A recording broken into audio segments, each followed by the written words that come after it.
Buenas tardes a todos y a todas. Yo soy Amaya Echevarría, directora de la Unión de Asociaciones Familiares UNAF, y es un placer daros la bienvenida esta tarde a este cuarto y último taller sobre nuevos paradigmas en el abordaje del envejecimiento en familia. Sabemos que muchas de vosotras nos habéis acompañado en los anteriores webinars, pero de nuevo voy a presentar muy brevemente UNAF porque siempre hay personas nuevas que quizá no nos conozcan. Somos una organización sin ánimo de lucro y de ámbito estatal creada en 1988 para promover los derechos y el bienestar de todas las familias, sea cual sea su modelo familiar. Y lo hacemos junto con 21 entidades que forman parte de nuestra red y que luchan por las familias desde distintos ámbitos. Además, también tenemos algunos programas con los que pretendemos contribuir al bienestar de las familias y también a la formación y capacitación de los y las profesionales que las atienden. UNAF es pionera en mediación familiar en España, es un servicio que llevamos prestando hace más de 30 años y aún hoy seguimos prestando servicios de mediación en ruptura, mediación intergeneracional para familias con hijos e hijas adolescentes y atención a familias reconstituidas. Ofrecemos estos servicios de forma totalmente gratuita para las familias usuarias. También tenemos algunos programas para ayudar a las personas que están en situación de migración a disfrutar de todos sus derechos sexuales y reproductivos, respetando los derechos humanos y como una herramienta de integración y de fomento de la igualdad y de empoderamiento. Por otro lado, realizamos, como sabéis, formaciones especializadas para profesionales con el objetivo de darles o daros herramientas para aumentar sus conocimientos. Por ejemplo, tenemos un curso online de intervención con mujeres mayores para la prevención de los malos tratos, cuyo formador es precisamente nuestro ponente de hoy. Y ofrecemos un completo programa de sensibilización para familias y para profesionales con talleres gratuitos en modalidad presencial y a raíz de la pandemia también online, como este en el que estamos hoy y que podemos realizar gracias al apoyo del Ministerio de Derechos Sociales y Agenda 2030. Y otra pata de nuestras actividades muy importantes es la labor de investigación y difusión que hacemos. Tenemos estudios, tenemos guías, por ejemplo, la guía de mediación con personas mayores y muchas más guías especializadas que podéis encontrar en nuestra página web y también muchísimos contenidos audiovisuales, los vídeos de los webinars anteriores y vídeos de otras temáticas que podéis encontrar en nuestro canal de YouTube. Respecto al webinar de hoy, bueno, ya sabéis que esta ha sido una serie de 4 webinars en la que hemos cuestionado y analizado el modelo tradicional de cuidados de personas mayores. En el primer webinar vimos cómo está avanzando el envejecimiento en España, fueron unas cifras bastante impactantes, diría yo, y vimos también que no es solamente un evento individual, también es un evento familiar y repasamos la interseccionalidad de género y edad. En el siguiente analizamos el cambio de paradigma en la intervención con personas mayores y cómo está cambiando la sociedad de los cuidados. Y el último que hicimos hace 2 semanas estuvo enfocado en las personas cuidadoras, en cuidar a quien cuida y en el papel fundamental que juega la mediación familiar. El webinar de hoy se titula, como sabéis, el papel de los recursos en un nuevo modelo de atención. Hasta ahora habíamos enmarcado la situación en la que nos encontramos, las necesidades existentes a nivel individual, familiar y profesional, y hoy vamos a ver el papel de los recursos en atender estas necesidades y cuáles son y deben ser los recursos técnicos para los y las profesionales. Y para hablar de ello tenemos, como sabéis, a Jesús Goyenechea, que es antropólogo, educador social con más de 30 años de experiencia en el ámbito de las personas mayores, en investigación y también en intervención, y que ha colaborado con UNAF en el proyecto DAFNE que hicimos hace unos años de Stop a la violencia contra las mujeres mayores. Espero que disfrutéis mucho y que el webinar de hoy os aporte tanto como seguramente os han aportado los anteriores. Así que cuando quieras, Jesús. Como es el último webinar de la serie, en todos los webinars anteriores, a partir del segundo obviamente, hemos hecho siempre una pequeña reflexión y un poco recoger la información del webinar anterior. Primero, para que aquellas personas que se incorporaban y que no habían estado en los anteriores tuvieran por lo menos una somera idea de dónde veníamos y qué otras problemáticas o qué otros temas habíamos abordado en los otros webinars de la serie, que como bien dice Maya, están disponibles en el canal de YouTube por si estáis interesados o es el primer acercamiento a este programa de alguna manera que tenéis, pues el resto los podéis recuperar entrando en el canal de UNAF en YouTube, están allí colgados. Bueno, como os decía, la idea ha sido siempre retomar un poco el día presente sobre el trabajo anterior. Hoy, como es el último, me voy a extender un poco más, pues un poco como para hacer un pequeño resumen de toda la trayectoria de una manera sintética y para acabar en el tema que, como nos decía Maya, es el protagonista del webinar de hoy, es el papel de los recursos. No solamente los recursos institucionales, que sin duda hablaremos de ellos,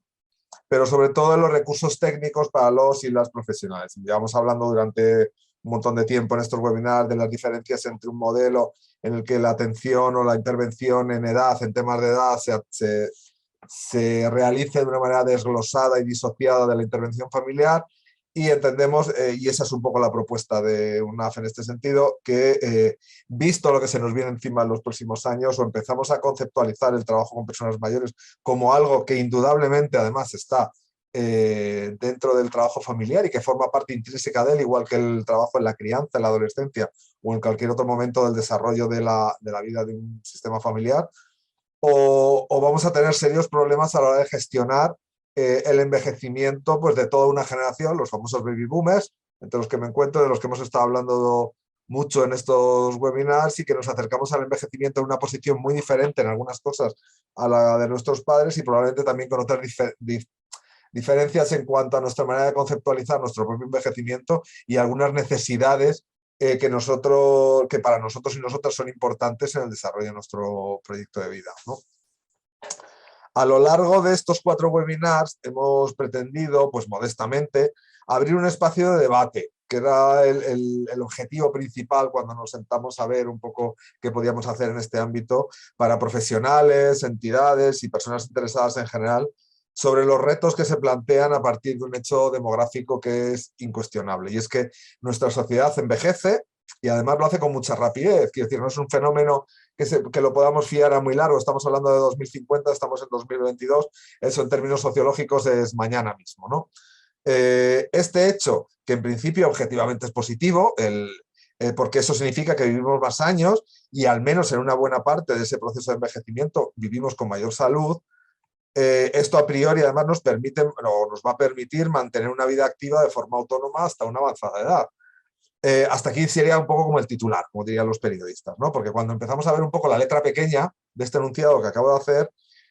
lo que descubrimos es que nuestra sociedad se está enfrentando, cuando decimos esto, lo que estamos de alguna manera lanzando es a nuestra sociedad un reto sin precedentes y que va a comprometer buena parte de sus recursos, de los recursos disponibles, es el atender a esta población en todos los sentidos, no solamente en el ámbito de la dependencia, que es lo primero que solemos mirar en esta cuestión, y que además de alguna manera va a redefinir el orden de las prioridades de nuestra sociedad, es decir, que va a obligar a un esfuerzo de adaptación. Hoy les contaba a las compañeras antes de empezar que he estado en una formación del Ayuntamiento de Madrid sobre el tema de violencia de género contra mujeres mayores, digamos, la otra pata de mi actividad formativa, y una de las compañeras que asistían al curso como alumnas, pues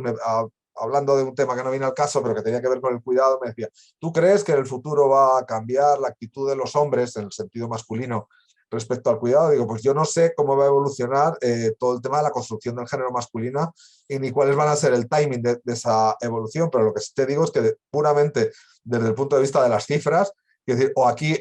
achuchamos todos y colaboramos todos, o no vamos a poder ni cuidar, ni probablemente ser cuidados en un futuro. Entonces, quiero decir, esto, cuando hablo del orden de las prioridades me refiero a eso, quiero decir, que es que vamos a tener cosas que van a ser perentorias, que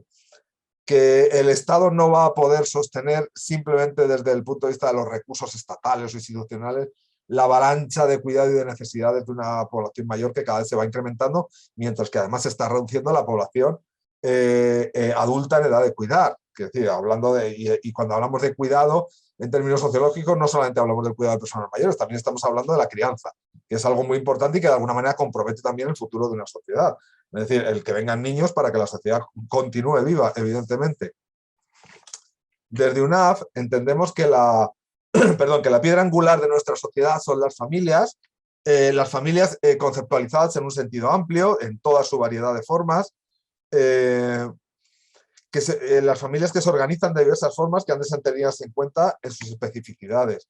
por más que algunos y algunas intentan convertir la institución familiar en una especie de foto fija de un modelo concreto de familia que deja fuera a buena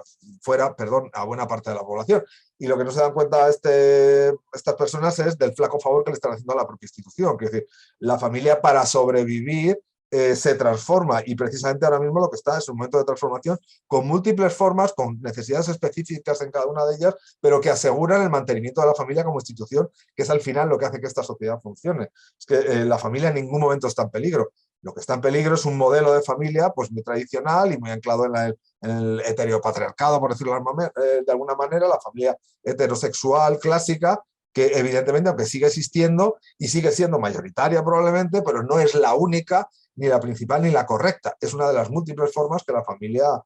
como institución humana, que es a donde voy yo, desde una mirada como más antropológica, adopta para cumplir sus funciones, que son, pues eso, la crianza y el mantener cuidados y acogidos a las personas que la componen. El reto de gestionar el envejecimiento de una proporción cada vez más alta de la población y proveer los servicios necesarios para apoyar a las personas mayores en situación de dependencia es ingente y compromete no solamente a las familias como de alguna manera como unidades básicas de la sociedad, sino al conjunto de la sociedad, como vamos a ver un poco más adelante. Para visualizar los retos pendientes y esbozar al menos algunas posibles vías de soluciones, a lo largo de estos webinars hemos analizado el cuidado como un hecho desde un punto de vista socioantropológico, desde la sociología, pero también desde la cultura del cuidado, de las normas del cuidado, cómo se generan, qué función cumplen dentro de la sociedad. Uno de los mecanismos de funcionamiento básico de la institución familiar ha sido y es el cuidado de sus miembros, y por extensión lo es también de la sociedad, que complementa y estructura de alguna manera la labor que se realiza dentro de los sistemas familiares. Si la responsabilidad del cuidado, bien como débito, en su forma más tradicional, ligada, como vimos en el primer webinar, a la posesión de los medios de producción y a los conocimientos y los saberes necesarios para la producción, pongámonos un poco en modo agrícola, es decir, o en un taller en el que el padre enseña al hijo a hacer esa actividad concreta industrial, puede ser de pequeña industria familiar que permita a la familia que funcione, digamos el núcleo de la actividad económica de la familia. Es decir, eso pues ha evolucionado. Entonces, en ese momento había una especie de débito porque el control lo mantenían las personas mayores, tanto sobre los medios de producción como sobre el conocimiento. Bien como derecho, hablábamos de la responsabilidad del cuidado, bien como débito o bien como derecho, como propone el modelo de la sociedad del cuidado que vimos en pasados webinars, es algo intrínseco al funcionamiento de los sistemas familiares. Si la responsabilidad del cuidado es algo intrínseco, las formas en que este se desarrolla en nuestra sociedad sí que han ido cambiando, y han ido cambiando en función del desarrollo de la propia sociedad y los cambios que ha traído aparejados, particularmente en el proceso que supone el abandono del mundo tradicional, de alguna manera ligado a la tradición rural de los años 50, como vimos en el primer webinar, la época de la gran emigración a las ciudades, por el mundo urbano, su cultura y sus valores, que es precisamente el momento de pasaje de alguna manera, junto con la posguerra y todo lo que tiene que ver con la recuperación después de una guerra, en nuestro caso una guerra civil y luego una guerra mundial, del paso de la familia extensa, comunidad básica de la familia, a la familia nuclear, que es el modelo que estamos razonablemente ahora y que de alguna manera está entrando en crisis, porque en ese momento era una familia centrada en el cuidado, en el trabajo y sobre todo en la crianza de los hijos, donde las personas mayores pues, se han ido quedando fuera pues, en todo ese proceso de traslado hacia el mundo urbano. Las formas del cuidado tradicional se han adaptado a la vida urbana. La progresiva difuminación de las familias extensas, como os decía, el predominio de la familia nuclear centrada en la producción y la crianza, y como consecuencia de esto, pues la progresiva pérdida de lugar y de estatus también de las personas mayores en las familias y en la sociedad. Y ahí está en buena parte el origen de lo que nosotros ahora conocemos y conceptualizamos y verbalizamos como edadismo, discriminación de edad. Esto ha dado lugar, sobre todo a partir de los años 80, 90 del pasado siglo, a lo que se conoció además en ese momento como la crisis del cuidado familiar o crisis del cuidado informal, como se le quisiera llamar en ese momento. En este escenario, la sociedad y el Estado, por extensión, cada vez se ha ido haciendo más presente como proveedor de servicios complementarios al cuidado que las familias realizan. Es decir, si las familias no podían realizar el cuidado de esas personas mayores, pues el Estado ha ido asumiendo, por obligación, porque no quedaba otra, poco a poco ha ido asumiendo parte de esas tareas, por decirlo de alguna manera, en forma de servicios de apoyo, ¿no? La evolución de estos servicios y prestaciones ha pasado pues, del desarrollo del sistema público de pensiones, que garantiza unos ingresos básicos y la cobertura sanitaria universal, que aunque hoy en día nos parezca increíble, estamos hablando de finales de los años 80 del siglo XX, es decir, estamos hablando de 40 años atrás, que eso es antes de ayer.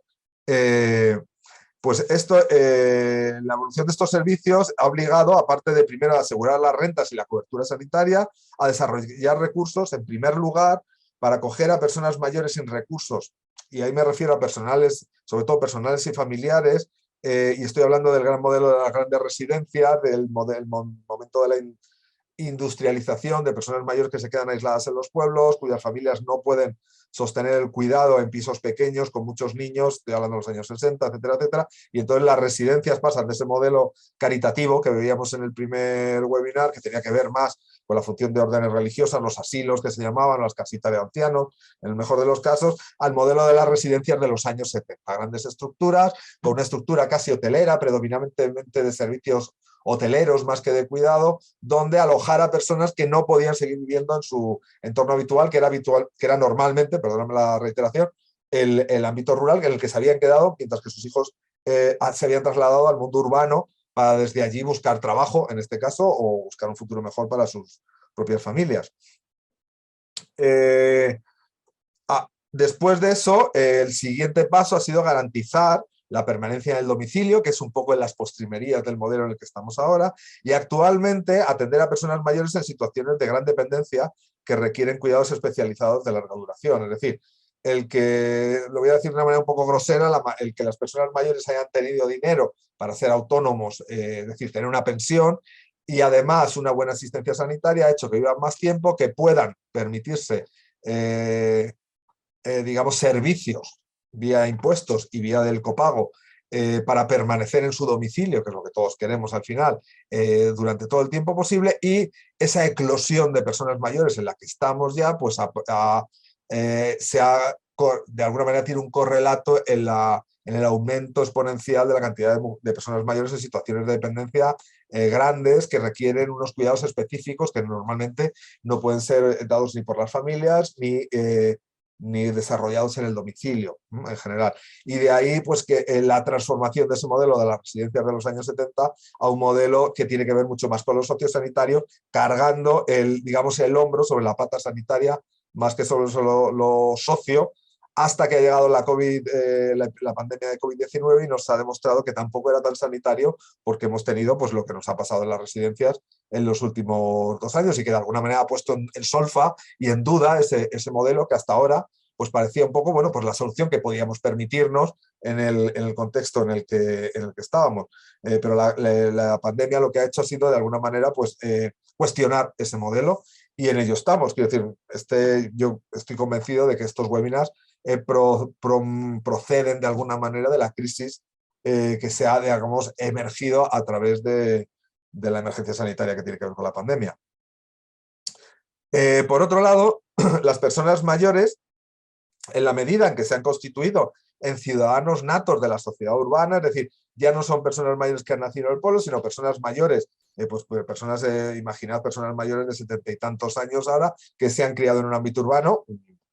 o una cultura más urbana, en su caso, que tienen independencia económica y que tienen autonomía personal, que es importante, han pasado progresivamente de beneficiarios de los servicios, ese modelo más caritativo, que me refiero caritativo no por el modelo en sí, sino también por la percepción. Es decir, es que el Estado, el bienestar social, el Estado protector, como lo conocemos ahora, insisto, tiene 40 años. Antes de eso, en los años 60, la cobertura de las pensiones era mínima y la cobertura sanitaria, que nos parece que es algo que ha estado siempre ahí, también era muy diferente y mucho menor a la que tenemos hoy en día. Estamos hablando de los años 60, años 70 incluso. Pues estas personas mayores que ya han ido incorporando como algo habitual y dentro, digamos, de su mundo habitual este tipo de apoyos,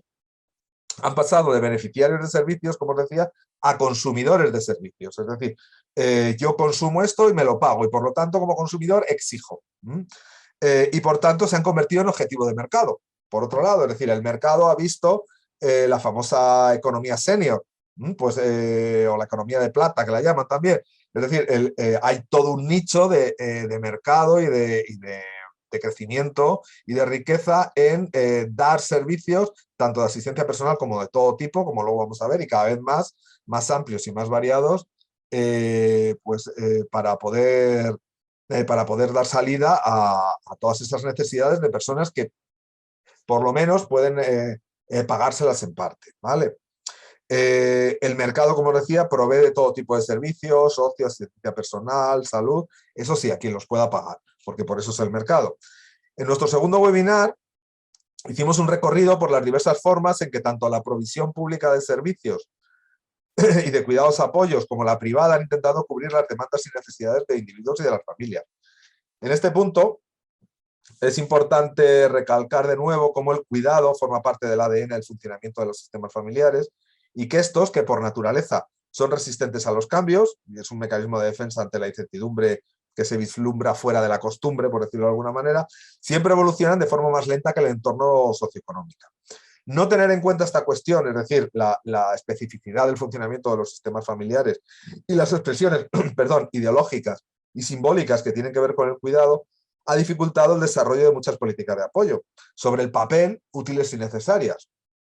El cuidado como fenómeno cultural es mucho más que una serie de tareas y apoyos instrumentales o sociosanitarias o del ámbito sociosanitario a cumplir. Hay muchas más cuestiones que están jugando en un segundo plano y que son muy importantes y que desde el punto de vista de la administración, en muchos casos, muchas veces por la emergencia y otras veces por incapacidad, pues se han dejado fuera. Y eso ha hecho que algunas, que algunos servicios o que algunas directrices o que algunas vías de trabajo sobre este tema hayan fracasado porque han ido más rápido que lo que las familias estaban yendo o han descuidado partes que son importantes. Desde el ámbito de lo público, el desarrollo de la Ley 30/2006 de promoción de la autonomía personal y atención a las personas en situación de dependencia y a partir de ahí del sistema de atención a la autonomía y a la dependencia han consolidado que los apoyos pasen de ser una medida agraciable, como eran antes, es decir, que si se podía se hacía y si no, no, a un derecho otorgado en función de una valoración que es revisable de necesidades y apoyos, puesto que se entiende que las situaciones de dependencia son procesos dinámicos y están sujetos a la posibilidad de cambios. Sin embargo, el desajuste entre las propuestas de la ley y las demandas y necesidades de familias y personas mayores han llevado a donde estamos hoy en día, que sería la segunda crisis de los cuidados, en la que ya no solamente las familias están comprometidas por pura necesidad, sino que también la propia sociedad es incapaz de responder a las demandas de apoyo. Es decir, no solamente las familias no pueden, en general, estoy hablando en general, llevar a cabo o con mucha dificultad las tareas que tienen que ver con el cuidado de las personas mayores, sino que la sociedad entra en un momento de colapso en el que ya los recursos también empiezan a ser insuficientes y no dan abasto para la demanda. La responsabilidad de esta segunda crisis se reparte entre un punto de vista esencialmente economicista en la provisión de servicios públicos, que ha estado excesivamente pendiente de los retornos económicos y que gira alrededor de la colaboración público-privada. Y por otro lado, y esto no es baladí, probablemente sea una de las patas fundamentales de esta crisis, las crecientes dificultades de financiación de los servicios en un contexto de crisis económica, sobre todo a partir de 2006. A día de hoy, estamos hablando de que la ley de dependencia es del año 2006, a día de hoy en ningún momento se ha conseguido llegar ni de cerca a las previsiones realizadas a las económicas, y era que fuera un poco 50-50 el gasto entre las autonomías y el Estado. Es decir, y el nivel de gasto, el nivel de compromiso del PIB en ningún momento se ha llegado a a las primeras previsiones siquiera. Hemos ido siempre por detrás de las previsiones. La iniciativa privada, por otro lado, que es mucho más ágil, pero también mucho más desigual, obviamente, ha cubierto en parte la demanda, pero por razones obvias, pues no puede ser la solución de un entorno de crisis económica como el que se plantea a partir de 2008, sobre todo. En este panorama, las familias han tratado de conciliar las necesidades, no solo las materiales, sino también las simbólicas que tienen que ver con el cuidado, acudiendo a la iniciativa privada a través de la economía informal. Es decir, los cuidados se han transferido de las mujeres de las familias a mujeres inmigrantes, en muchos casos, en su mayoría en situación de precariedad económica y en muchos casos también con una precariedad en la capacitación profesional. Es decir, trabajan en lo que sale, pero no tienen una preparación ni para las tareas, en algunos casos. En todo caso, y yo sí que quiero hacer una de esas salvedad, la creencia que generaliza a las mujeres inmigrantes como personas pobres y de poca cultura es en sí misma un prejuicio discriminatorio. En muchos casos son personas que provienen de las clases medias y altas, en muchos casos, de sus países de origen, con formación profesional especializada o universitaria, que simplemente no está reconocida en nuestro país, lo que las empuja al ámbito de la economía informal. Es decir, cuando hablas con cuidadoras profesionales, y digo profesionales contratadas por las familias o contratadas bien con contrato o simplemente con un contrato verbal en la economía informal y les preguntas, pues muchas de ellas son enfermeras, son auxiliares de clínica, son personas que han trabajado en el ámbito de la gerontología en su país, es decir, son personas con una formación muy superior pero no reconocida o no convalidada, digamos, en el entorno de Europa Occidental, que es donde nos movemos nosotros. Este es el origen de lo que se conoce, y que hablamos también, creo que fue en el segundo webinar, como las cadenas globales de cuidados, y de, como citan algunas autoras, una nueva clase social que está vinculada a este tipo de empleo, que sería el cuidatoriado o el precariado, es decir, personas que el ámbito de su empleo y su nicho de empleo es necesariamente precario. La falta de apoyo económico a las familias, perdón, para sostener la contratación directa de asistencia personal, y por otro lado, con esto me refiero a que en la ley de dependencia, en la primera parte, se daban ayudas al cuidado familiar, ayudas económicas, que en muchos casos acabaron en estos contratos de manera informal. Es decir, se pretendía, el espíritu de la ley era que fuera a través de empresas. A partir de la crisis, el 2012 me parece que es cuando se hacen los grandes recortes en el tema de la dependencia. Además se cierra esta vía, salvo, no sé si en alguna comunidad autónoma se mantiene de alguna manera, y en las demás se ha puesto de una manera tan complicada, y digo complicada porque es a través de empresas reconocidas por las comunidades autónomas de turno, con lo cual eso incrementa muchísimo el coste y muchas familias pues no pueden llegar a pagarlo. Quiero decir, en la economía informal, digamos que tienen cierta solvencia para manejar este tipo de contrataciones, aunque sean irregulares, pero por la vía formal y más con la ultraformalización de esas contrataciones, pues lo que han hecho ha sido cerrar un poco la puerta a esa vía, lo que no quiere decir que esté mal, porque por otro lado también la progresiva regularización, algo absolutamente necesario, este tipo de trabajos, han colapsado y provocado una intensificación de este fenómeno de crisis del que hablábamos antes de los cuidados. No podemos cerrar esta mirada sobre el presente sin resaltar la necesidad de utilizar transversalmente en este análisis pues, la perspectiva de género, algo que nos ha acompañado a lo largo de todos los webinars. Buena parte del entramado ideológico y económico del cuidado se sustenta y tiene estrechas relaciones con la expresión de la identidad de género de las mujeres, sobre cuyo trabajo invisible, no reconocido, en condiciones de precariedad laboral y mal pagado, descansa la arquitectura sociofamiliar del cuidado prácticamente de modo absoluto. Las mujeres cuidan de su pareja y de sus hijos e hijas, y cuando envejecen, cuidan de sus parejas en situación de dependencia y de sus nietos y nietas, además de realizar apoyos instrumentales fundamentales, aunque invisibles en muchos casos, a sus hijos e hijas adultos, muchas veces de tipo económico. Su vida laboral es discontinua y adaptada al cumplimiento con el cuidado y la maternidad, que es lo que tiene que ver con su expresión de la identidad de género, lo que la sitúa en situación de precariedad en un mundo laboral construido a medida del tiempo vital de los hombres, aprender un oficio, ejercerlo y jubilarse. Y compromete de alguna manera los recursos para su propio envejecimiento al haber cotizado menos y con menor continuidad que los hombres. Pero este panorama, con raíces en el pasado y expresión en el presente, está cambiando rápidamente. Como vimos en el primer webinar, las personas mayores viven y envejecen en un medio en el que están integradas su propia persona, su historia personal, sus recursos, sus dificultades también, su medio social, que son todas aquellas personas que la persona mayor reconoce como significativas, especialmente la familia, y su medio físico, su casa, su barrio, su ciudad. Todas estas dimensiones se articulan en un proyecto de vida y establecen estrechísimas relaciones entre sí, hasta el punto que las variaciones en cualquiera de los palitos, de alguna manera de decirlo, de estas dimensiones, afectan a todo el sistema de lo que tiene que ver con el desarrollo y la gestión del proyecto de vida de la persona mayor. Hoy en día, la mayoría de las personas mayores viven de forma autónoma hasta bien avanzada edad y disponen de forma desigual, eso sí, de servicios de apoyo público y privados que promueven la permanencia del domicilio y de atención residencial, también de acceso desigual, para personas mayores en situación de gran dependencia. Articulan su proyecto de vida alrededor de los ejes del envejecimiento activo, la familia, el ocio, el autocuidado, y no tanto la participación social en un sentido como más político, diría yo, sino que se articula fundamentalmente sobre la participación en programas de voluntariado, lo que no quiere decir que no haya personas mayores que tengan una implicación política o de construcción política de su sociedad. Su horizonte de cuidados pasa por los servicios de apoyo y el cuidado proporcionado, que va a ser proporcionado por sus hijas y nueras. Para las personas mayores que venimos, el panorama va a ser significativamente diferente. Nosotros y nosotras, pertenecientes a la generación de los baby boomers, que nacimos entre finales de los años 50 y mediados de los años 70 del pasado siglo, nos vamos a enfrentar a nuestra vejez, en primer lugar, negando el propio concepto. Las personas mayores del mañana no se van a reconocer en el imaginario de la vejez actual y, en consecuencia, cada vez más van a entender como vejez la gran dependencia. Se va a ir moviendo hacia ahí el término. En términos de edad, los sucesivos retrasos en la edad de jubilación, algo en lo que ya estamos metidos, van a alargar la madurez, el espacio vital de la madurez hasta bien entrados los 70 años. E incluso, como ya se empieza a especular, situando la vejez, digamos la línea, igual que antes se hablaba de los 65 años y la jubilación, la raya en el suelo, cuando cambiabas tu estatus y tu lugar,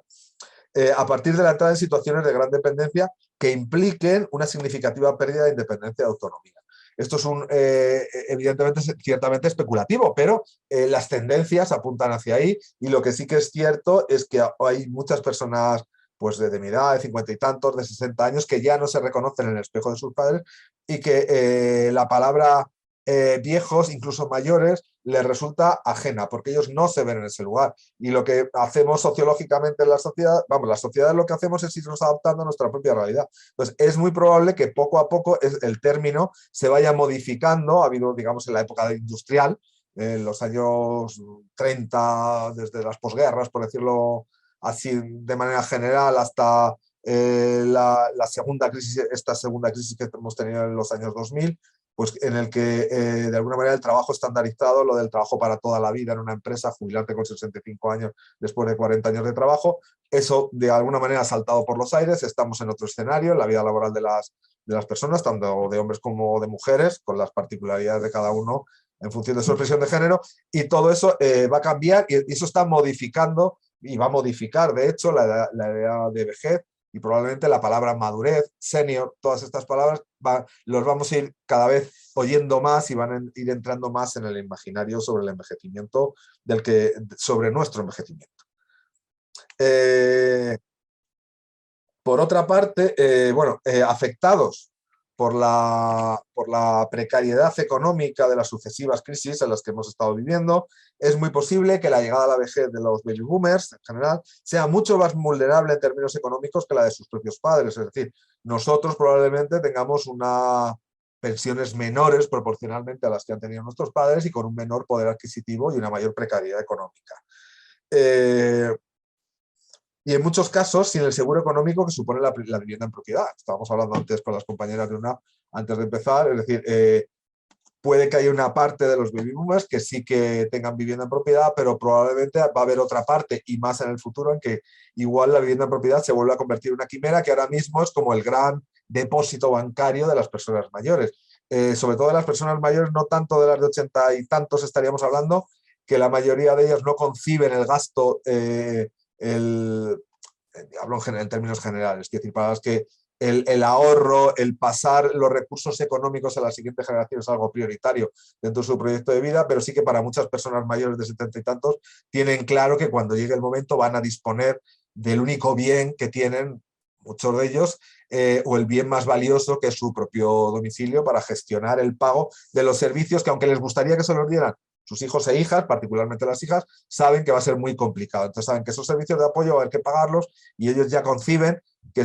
digamos, sus propiedades se van a utilizar con ese fin y para nosotros va a ser algo necesario en el caso de que las tengamos, como os comentaba.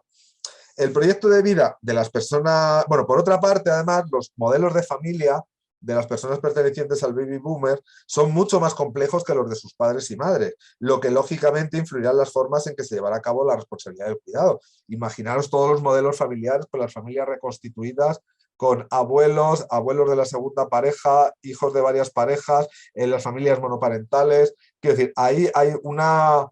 panoplia de configuraciones familiares muy amplia y que de alguna manera se va a tener, es decir, el mandato del cuidado es único para las familias, pero no es lo mismo un modelo de familia, una expresión de la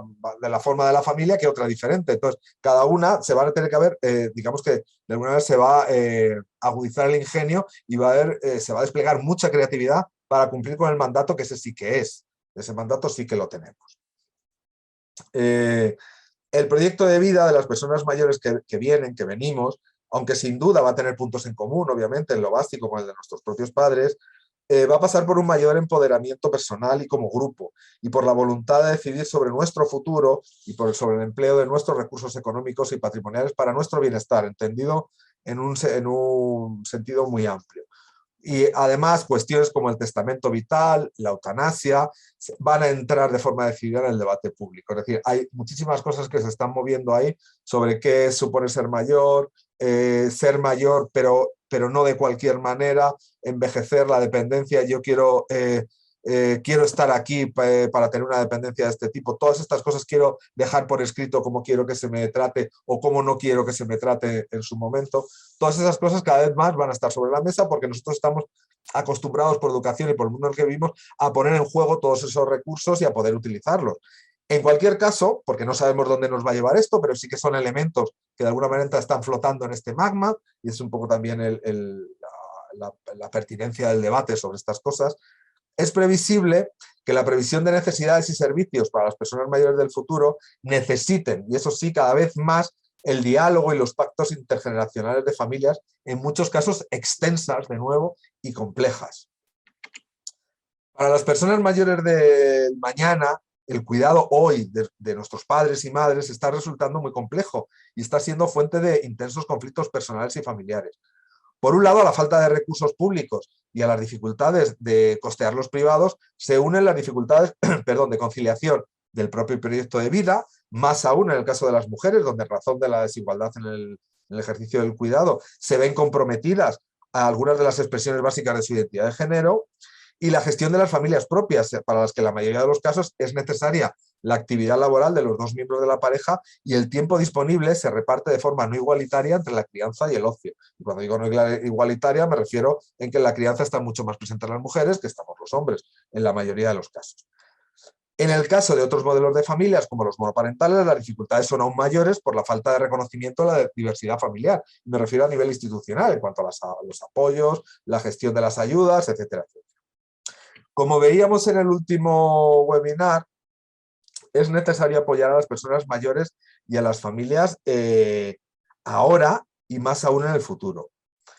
En el caso de las personas mayores, pues apoyarlas en el desarrollo de un proyecto de vida que contemple todas las posibles necesidades y sirva de espacio de encuentro con su entorno familiar. Y en el caso de las familias, ayudándolas a cumplir con la responsabilidad del cuidado de una manera igualitaria, saludable y satisfactoria, pero nunca sustituyéndolas, como hablábamos que en el último webinar.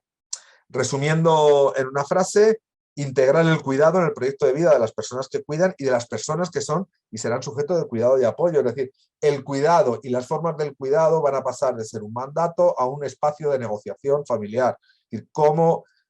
quisiera yo que se me cuide, qué cosas entiendo que necesito y quién quiero que me las provea, y desde el otro lado, cómo te puedo cuidar, cuáles son mis necesidades y cómo podemos llegar a un punto de acuerdo entre tus necesidades y las mías. Ese espacio, que ahora mismo es muy deficitario, cada vez va a ser más importante. El objetivo es, como hablábamos en el primer webinar y repetía ahora Amaya, pues que el envejecimiento sea contemplado como un proceso personal, que lo es, en buena medida, pero simultáneamente es un evento familiar, entendiendo que las personas mayores forman parte indisoluble e importante de las familias, que ese es el elemento que hay que rescatar. Es decir, hay que, antes de integrar y de volver a dar un lugar, y si queremos luchar contra el edadismo, lo primero que tenemos que es que visibilizar el papel de las personas mayores en las familias e incluirlas. Y eso pasa porque las administraciones vayamos por delante de la sociedad creando esos espacios y de alguna manera creando ese discurso y desarrollando ese discurso. Porque si no va a ser mucho más lento, y el problema es que nos coge el toro, porque estamos hablando de que para el 2050 vamos a ser el segundo país más envejecido del mundo. Entonces tenemos que aplicarnos al asunto porque es que nos surge.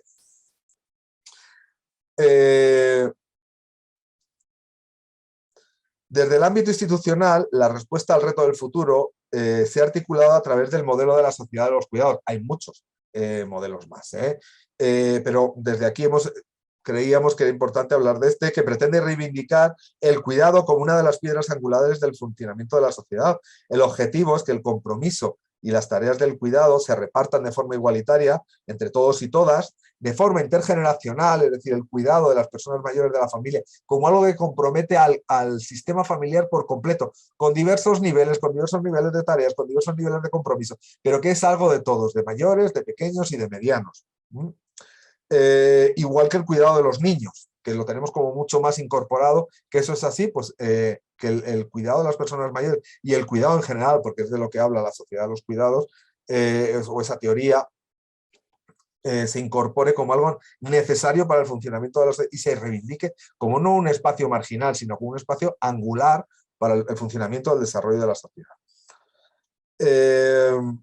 Y desarrollar también los recursos necesarios para compatibilizar el cuidado con el resto de necesidades y actividades de individuos y familias. Es decir, la gente tiene que seguir trabajando, tiene que seguir intentando pasarlo bien y disfrutar, tiene que seguir criando a sus hijos, y además es que el modelo de sociedad que nos hemos dado y el modelo económico en el que estamos, pues implica una gran carga de tiempo que está destinada a la producción, es decir, a la producción de bienes y a producción de dinero para luego gastarlo en nuestro propio desarrollo personal y en las necesidades de nuestros sistemas familiares. Entonces hay que conseguir que los apoyos sirvan para que, sin descuidar el cuidado y visto como algo fundamental, contemplado y mimado de alguna manera desde lo social, también sea apoyado con los recursos necesarios para que eso no implique un descuido de las cosas, de otras actividades que también mantienen la sociedad viva. A un nivel más formal,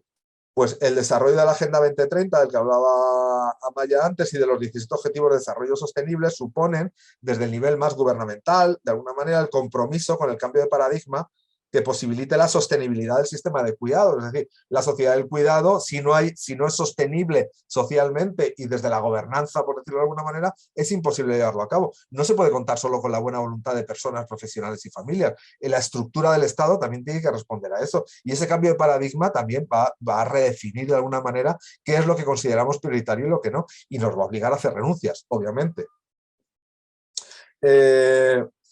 Pues, os decía, la sostenibilidad del sistema de cuidados y de la propia sociedad, entendida la sociedad misma como un complejo sistema de relaciones e interdependencias, que es por eso lo de los famosos 17 objetivos que están interrelacionados unos con otros. En nuestro último encuentro vimos cómo las familias han intentado gestionar el cuidado y las dificultades que provoca en los equilibrios de los diversos subsistemas familiares. Una herramienta necesaria para la gestión de ese campo de negociación del que os comentaba antes entre individuos y dentro de los sistemas familiares o subsistemas familiares es, en la opinión de UNAV, el de la mediación familiar intergeneracional. Ofrecer a la persona mayor herramientas y apoyos para la gestión de su proyecto de vida y la adaptación a un entorno cambiante pasa necesariamente por ofrecer también herramientas y apoyos a lo que la persona mayor reconoce como su entorno personal, su familia en un sentido amplio. Desde el punto de vista de la intervención social con personas mayores y sus familias, es una herramienta que puede movilizar los recursos internos del sistema familiar para hacer frente a los retos que emergen en el envejecimiento. Es decir, no se te va a cuidar como la tradición y aquel modelo de cuidado que tú tienes incorporado dicta, pero vas a poderte sentar con el resto de tu familia para ver cómo se puede llevar a cabo desde las necesidades tuyas y de los demás y buscar espacios de encuentro, que es al final lo que supone la mediación. Hoy, en nuestro último webinar, vamos a hablar de los recursos que pueden ayudar a los y las profesionales, ya por centrarnos un poco después, digamos, de este repaso somero y muy generalizado de de lo que hemos estado trabajando, vamos a hablar de los recursos que pueden ayudar a los y las profesionales a implementar de alguna manera este nuevo paradigma en la práctica diaria. Y lo vamos a hacer en primer lugar perfilando el marco teórico que entendemos que posibilita de alguna manera llevar a cabo esta tarea. Y ahí estaríamos hablando del modelo de atención centrado en la persona y las técnicas de relación de ayuda, como dos herramientas, un modelo y una serie de herramientas que nos ayudan a ponerlo en marcha. Evidentemente, el modelo de atención centrado en la persona o las técnicas de relación de ayuda son dos cuestiones de la suficiente entidad como para necesitar solamente cada una de ellas una serie de webinars. Perdona. Pero sí que creo que es importante al menos mencionarlos y abrir un poco, digamos, el melón de la existencia de estas cuestiones, porque están intrínsecamente relacionadas con el modelo de la sociedad de los cuidados y con algunas de las necesidades que desde UNAF entendemos y hemos expuesto a lo largo de estos 4 webinars, que se abren a familias e individuos en lo que tiene que ver con el envejecimiento y con la temporalidad mirando hacia el futuro, ¿no? Además, vamos a hacer 2 propuestas de intervención en 2 áreas. Esto lo he puesto, no lo pensaba trabajar, pero el otro día en el último webinar hubo personas que hablaron que preguntaron en concreto sobre la intervención con personas que cuidan, la intervención grupal. Yo puse un par de ejemplos, entonces he incluido, y lo vamos a ver, un par de ejemplos prácticos de intervención en un caso, digamos, desde este paradigma, en un caso individual, una intervención individual, lo que sería ese apoyo y ese acompañamiento en el envejecimiento del que hemos estado hablando transversalmente durante todo este tiempo, pero que en ningún momento hemos sustanciado en cuestiones concretas, ¿vale? Entonces, sí que creo que es importante que se incluya un ejemplo práctico que de alguna manera nos ayude a entender de qué estoy hablando cuando hablo con todos estos palabras. Hablo de intervención, de acompañamiento y de un montón de cosas, cómo se sustancia eso en el tete-a-tete con una persona. Y por otro lado, un ejemplo de intervención grupal. Además de eso, vamos a hablar de las intervenciones comunitarias dentro de ese marco de interrelaciones que tienen que ver con el proyecto de vida y de una perspectiva como más amplia sobre lo que es el envejecimiento y las cosas que influyen y que están ahí cuando hablamos de proyecto de vida.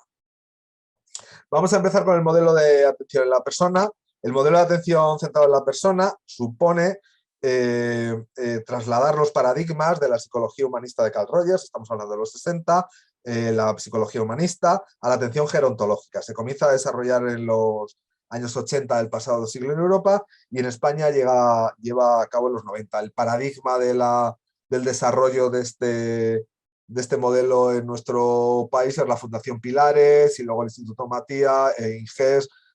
y luego a nivel ya más, digamos, individual, pues muchísimos profesionales que lo estamos utilizando en nuestro día a día, en nuestro trabajo. Pero si estáis interesados o interesadas, en la página web de la Fundación Pilares podéis encontrar muchísima información, cuadernos de desarrollo de este modelo. Además es un modelo muy amplio que afecta a todas las áreas de la intervención gerontológica, al área residencial. En fin, yo creo que es digno de echarle un ojo, desde luego, si os llama la atención lo que os voy a contar. Uno de los territorios de mayor desarrollo teórico e implantación del modelo, como os decía, ha sido la Comunidad Autónoma Vasca a través de la Fundación Pilares y del Instituto Matías,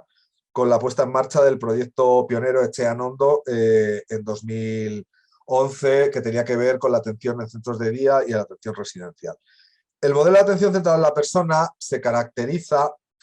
fundamentalmente por partir de los conceptos de dignidad y de derecho, que nos tienen que sonar cuando estamos hablando, ya hablamos del derecho del cuidado el otro día en el último webinar, y por lo tanto de una ética de la intervención que implica que la persona sujeta a la intervención tiene derecho a ejercer su autonomía para llevar a cabo como mejor considere las estrategias tendentes a la gestión de su proyecto de vida de una manera digna, es decir, sintiéndose, apropiándose de ese proceso y por lo tanto merecedora de respeto y de aceptación por nuestra parte. Estamos hablando, por tanto, de situar la autonomía de la persona en el primer plano de nuestro modelo. Puesto que el proyecto de vida, como vimos en el primer webinar, es algo dinámico que se va adaptando dentro de unos objetivos generales como son el conseguir la mayor felicidad posible y el mayor desarrollo personal en función del entorno en el que estamos, pues eso se va adaptando a lo largo de la vida con todo el entorno que nos envuelve, incluido el entorno de edad, el de género y cualquier otra cuestión que pueda influir. La intervención ha de ser también dinámica, centrada en los procesos de cambio y acompañamiento y con la suficiente flexibilidad para adaptarse a las circunstancias cambiantes de la persona a la que se acompaña. Los profesionales acompañamos a las personas en la formulación y desarrollo de su proyecto de vida, cuando tiene una dificultad, o bien porque ha topado con un momento de dificultad que le impide el desarrollo y le impide además ese, digamos, atascón en el que está, el poder reformular o adaptar su proyecto de vida a esas circunstancias que han cambiado, como podría ser el cuidado, que hablábamos el otro día, con unos objetivos que han de ser consensuados por ambas partes. Y ponemos nuestro saber a su servicio para crear un entorno seguro desde el que examinar, cuestionar y probar nuevas alternativas a su situación desde sus propias capacidades, colocando su autonomía por encima de nuestro saber y las necesidades de la organización. Me refiero en contextos pues más pues ayuntamientos, comunidad, grandes entidades, ¿vale? Una intervención basada en el respeto profundo, entendiendo que respetar no significa aprobar ni compartir, y eso es algo que debemos tener siempre claro. Tiene que haber un respeto profundo por el sistema de valores y creencias de la persona, que al final son el único punto de partida real para producir el cambio. Pues esta intervención basada en el respeto implica un buen conocimiento de su biografía personal, su sistema de creencias y sus mapas relacionales y emotivos, e introduce la variable tiempo en la intervención. Es decir, conocer la historia de vida es un elemento básico para poder acompañar a las personas en sus procesos. Nuestro saber va a estar, por tanto, dirigido a apoyar, generar y promover procesos de cambio en la persona. La relación de ayuda que se establece en la intervención cuestiona a la persona a la que ayudamos y a nosotros y a nosotras mismos como personas y como profesionales. Y no lo olvidemos, también como personas. En ocasiones, al intervenir en el envejecimiento, tendemos a visualizar a las personas mayores desde su condición de persona mayor o desde su situación de dependencia. Y perdemos la perspectiva de que es una persona que está experimentando una situación de dificultad. Y sin embargo es la persona y no la situación en la que vive, aquella que posee las potencialidades para modificar aquellos aspectos de su realidad o de su punto de vista sobre ella que impiden un desarrollo, una adaptación de su proyecto de vida a una realidad que es cambiante y que no siempre está en nuestras manos. Vamos a recapitular dos aspectos importantes que tienen que ver con este modelo, el modelo de atención centrada a la persona. El primero es el valor del profesional como herramienta, la persona profesional. Y digo persona en el sentido más amplio de la palabra persona. Frente a modelos que lamentablemente para mí en concreto, hoy están de moda, que priman la gestión de los recursos y que minimizan la importancia y reducen el papel de los y las profesionales a la función. Es decir, cualquier persona con una formación igual puede hacer el mismo trabajo y serían intercambiables un poco el modelo de los centros de atención al cliente,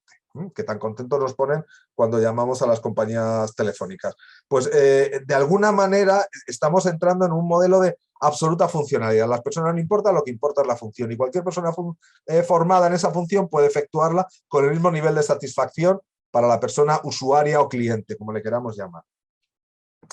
Pues frente a ese modelo, el modelo centrado en la persona enfatiza que la intervención es la relación que se desarrolla a través del encuentro entre dos personas, el profesional y el cliente. Y además desde la especificidad de cada uno de ellos, es decir, no son cualquier profesional y cualquier cliente, sino ese profesional y ese cliente. Y ahí se produce una sinergia y un cambio de energías entre los dos y una relación, que es lo que se llama luego, lo que hablaremos de la relación de ayuda, que es específico de esa relación y que no se va a producir de exactamente igual con otra persona. Es, digamos, la cultura del encuentro, de alguna manera, o la técnica del encuentro. Desde ahí, si estamos hablando de lo específico del encuentro entre dos personas, tenemos que destacar la importancia del vínculo, la relación que establecemos con las personas con las que trabajamos o acompañamos, supone la creación y el desarrollo de un vínculo, y eso es algo que solo puede ocurrir entre personas concretas. El vínculo es el caldo en el que luego se van a producir el cambio. Tiene que haber vínculo para que se produzca el cambio, tiene que haber vínculo para que, digamos de alguna manera, la magia de la intervención ocurra. Ahora bien, como decíamos al comienzo, es necesaria una metodología para poder desarrollar esta tarea con rigor, para minimizar las dificultades de ese encuentro, para evitar hacer daño y hacernos daño, y que la gestión personal de las dificultades no queme a la persona profesional. El cómo llevamos el modelo de atención centrada a la persona a la práctica es el ámbito de las técnicas de relación de ayuda. Entraríamos ahora un poco con el microscopio en las herramientas para llevar este paradigma o este paraguas teórico en funcionamiento, ponerlo en funcionamiento. El modelo de relación de ayuda de Robert Carcuff extrae del modelo terapéutico humanista del que hemos hablado antes, porque el origen es común, que es para la terapia, está destinado para el trabajo en terapia, terapia psicológica, los elementos que posibilitan que la relación de ayuda pueda ser desarrollada por personas no profesionales y por voluntarios. Él lo que hizo fue abstraer qué elementos importantes había que pudiera una persona que no fuera profesional, de alguna manera, de la intervención psicológica, utilizar en contextos de ayuda sin necesidad de que ese fuera un ámbito terapéutico, aunque luego esto en muchas ocasiones tiene un resultado terapéutico, obviamente.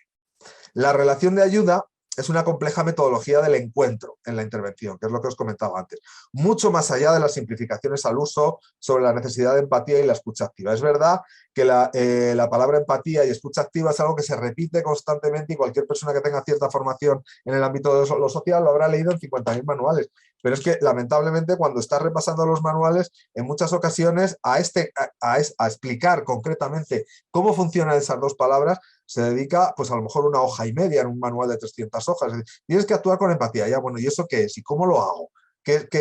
es eso de la empatía? Más allá de la definición. ¿Cómo hago yo para ser empático o empática? ¿Cuáles son las claves que a mí me pueden ayudar desde el conocimiento a manejar eso con sentido y con intención? Que es cuando de verdad aprendemos con H intercalada una habilidad. En la relación de ayuda y el conocimiento y las técnicas parten del ámbito terapéutico, pero su propósito no es realizar, como os decía, intervenciones terapéuticas, aunque promueven el cambio. Y su manejo forma parte del arsenal técnico de la psicoterapia, aunque no es tan común en otros ámbitos de la intervención social o psicoeducativa. Las intervenciones que vamos a describir a continuación están basadas en el uso de esta herramienta metodológica y por ello pues vamos a ver un poco en qué consiste, pero de una manera bastante superficial, para que nos hagamos un poco una idea antes de verlo, digamos, en funcionamiento. A menudo se indica la necesidad de desarrollar determinadas actitudes que tienen que ver con la intervención, pero no cómo hacerlo. Es decir, el know-how que se llama ahora en los aspectos relacionales y comunicativos y que luego va a marcar la diferencia del proceso, que es ser empático, cómo se refleja la empatía, cómo manejamos la dimensión emocional en nuestro trabajo. Las actitudes empáticas y facilitadoras no son solo una recomendación a aplicar, son técnicas que requieren un conocimiento y un entrenamiento para su puesta en práctica. Y para muchos profesionales, entre los que me encuentro, la herramienta básica en nuestra forma de relacionarnos con las personas a las que acompañamos. Solo el manejo de los entresijos de este modelo nos va a permitir trabajar con confianza en el manejo de las herramientas personales que utilizamos en la intervención. Vamos a ofrecer algunas pinceladas del modelo. Una relación de ayuda, o se entiende como tal, es toda relación en la que una de las partes intenta promover en la otra el desarrollo, la maduración y la capacidad para funcionar en sentido general mejor y enfrentar las cosas que le pasan de manera más adecuada. Por parte de la persona que ayuda implica el convencimiento, es, digamos, el pacto de alguna manera, y eso tiene que ver con el vínculo, el convencimiento de que la otra persona puede cambiar, puede crecer y desarrollar sus potencialidades para salir adelante por sí misma, aunque necesite apoyo en ese proceso. Y por parte de la persona a la que ayudamos, implica implica la confianza en que la persona que le apoya tiene los conocimientos y herramientas necesarias para acompañarle en ese proceso. Es decir, ambos creemos que el otro tiene algo para que eso funcione. Ese proceso de confianza mutua se constituye la base del vínculo, fundamental para el desarrollo de como decía, de las relaciones de ayuda. Los objetivos de la relación de ayuda son que la persona ayudada se dé cuenta de su mundo interior, de qué es lo que le pasa, qué le está pasando y por qué, y sobre todo que descubra qué recursos tiene para crecer. En la medida en que mejora la comunicación interna a través del proceso de ayuda, más capaces somos de percibir nuestros pensamientos y emociones y de expresar nuestros deseos y necesidades. Y nuestra comunicación y relaciones internas pues van a ser más sanas. Aunque nos cuesta a veces, aunque nuestra forma de estar o de percibir o de sentir no nos hace felices, pues nos cuesta cambiar, pues esto que hablaba antes hablando de las familias, que más vale conocido que bueno por conocer. Es decir, tenemos siempre resistencias al cambio por aquello de la incertidumbre. La aventura de los cambios genera incertidumbre, no sabemos dónde nos llevará y las relaciones de ayuda lo que hacen es crear un entorno seguro de contención para poder cambiar. Yo muchas veces lo defino como un lugar donde hacer experimentos con gaseosa de una manera protegida y donde poder ver las cosas que pueden pasar sin que pasen, sin que lleguen a pasar, de aventurar de alguna manera. Muchas de nuestras relaciones habituales en nuestra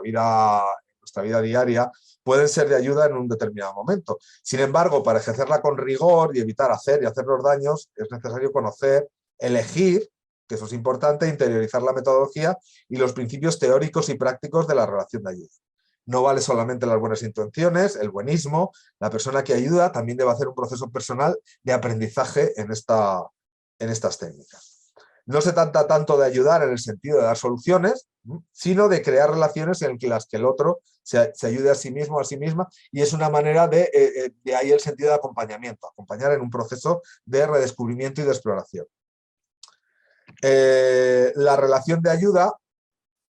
va a ser siempre el encuentro entre dos personas a través de la comunicación verbal y no verbal, cada una con su experiencia de sufrimiento personal y con su poder de curación. Y supone para el profesional el cambio de estar en la ayuda a ser en la ayuda, que es un cambio digamos, de punto de vista sobre nuestro propio trabajo.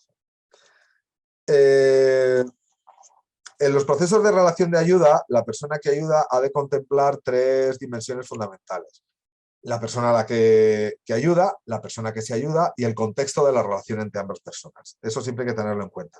La persona que ayuda, además, ha de desarrollar 3 variables fundamentales, aunque hay más, que han de orientar de alguna manera la intervención y su oposición en la relación. El respeto, aceptación incondicional de la otra persona, la autenticidad, que tiene que ver con la sinceridad básica con uno mismo y con uno misma en aquellas cosas que nos pasan durante el encuentro con la otra persona, y la empatía, de la que hablábamos antes. En el nivel comunicativo, la herramienta fundamental es la escucha activa, en su dimensión empática,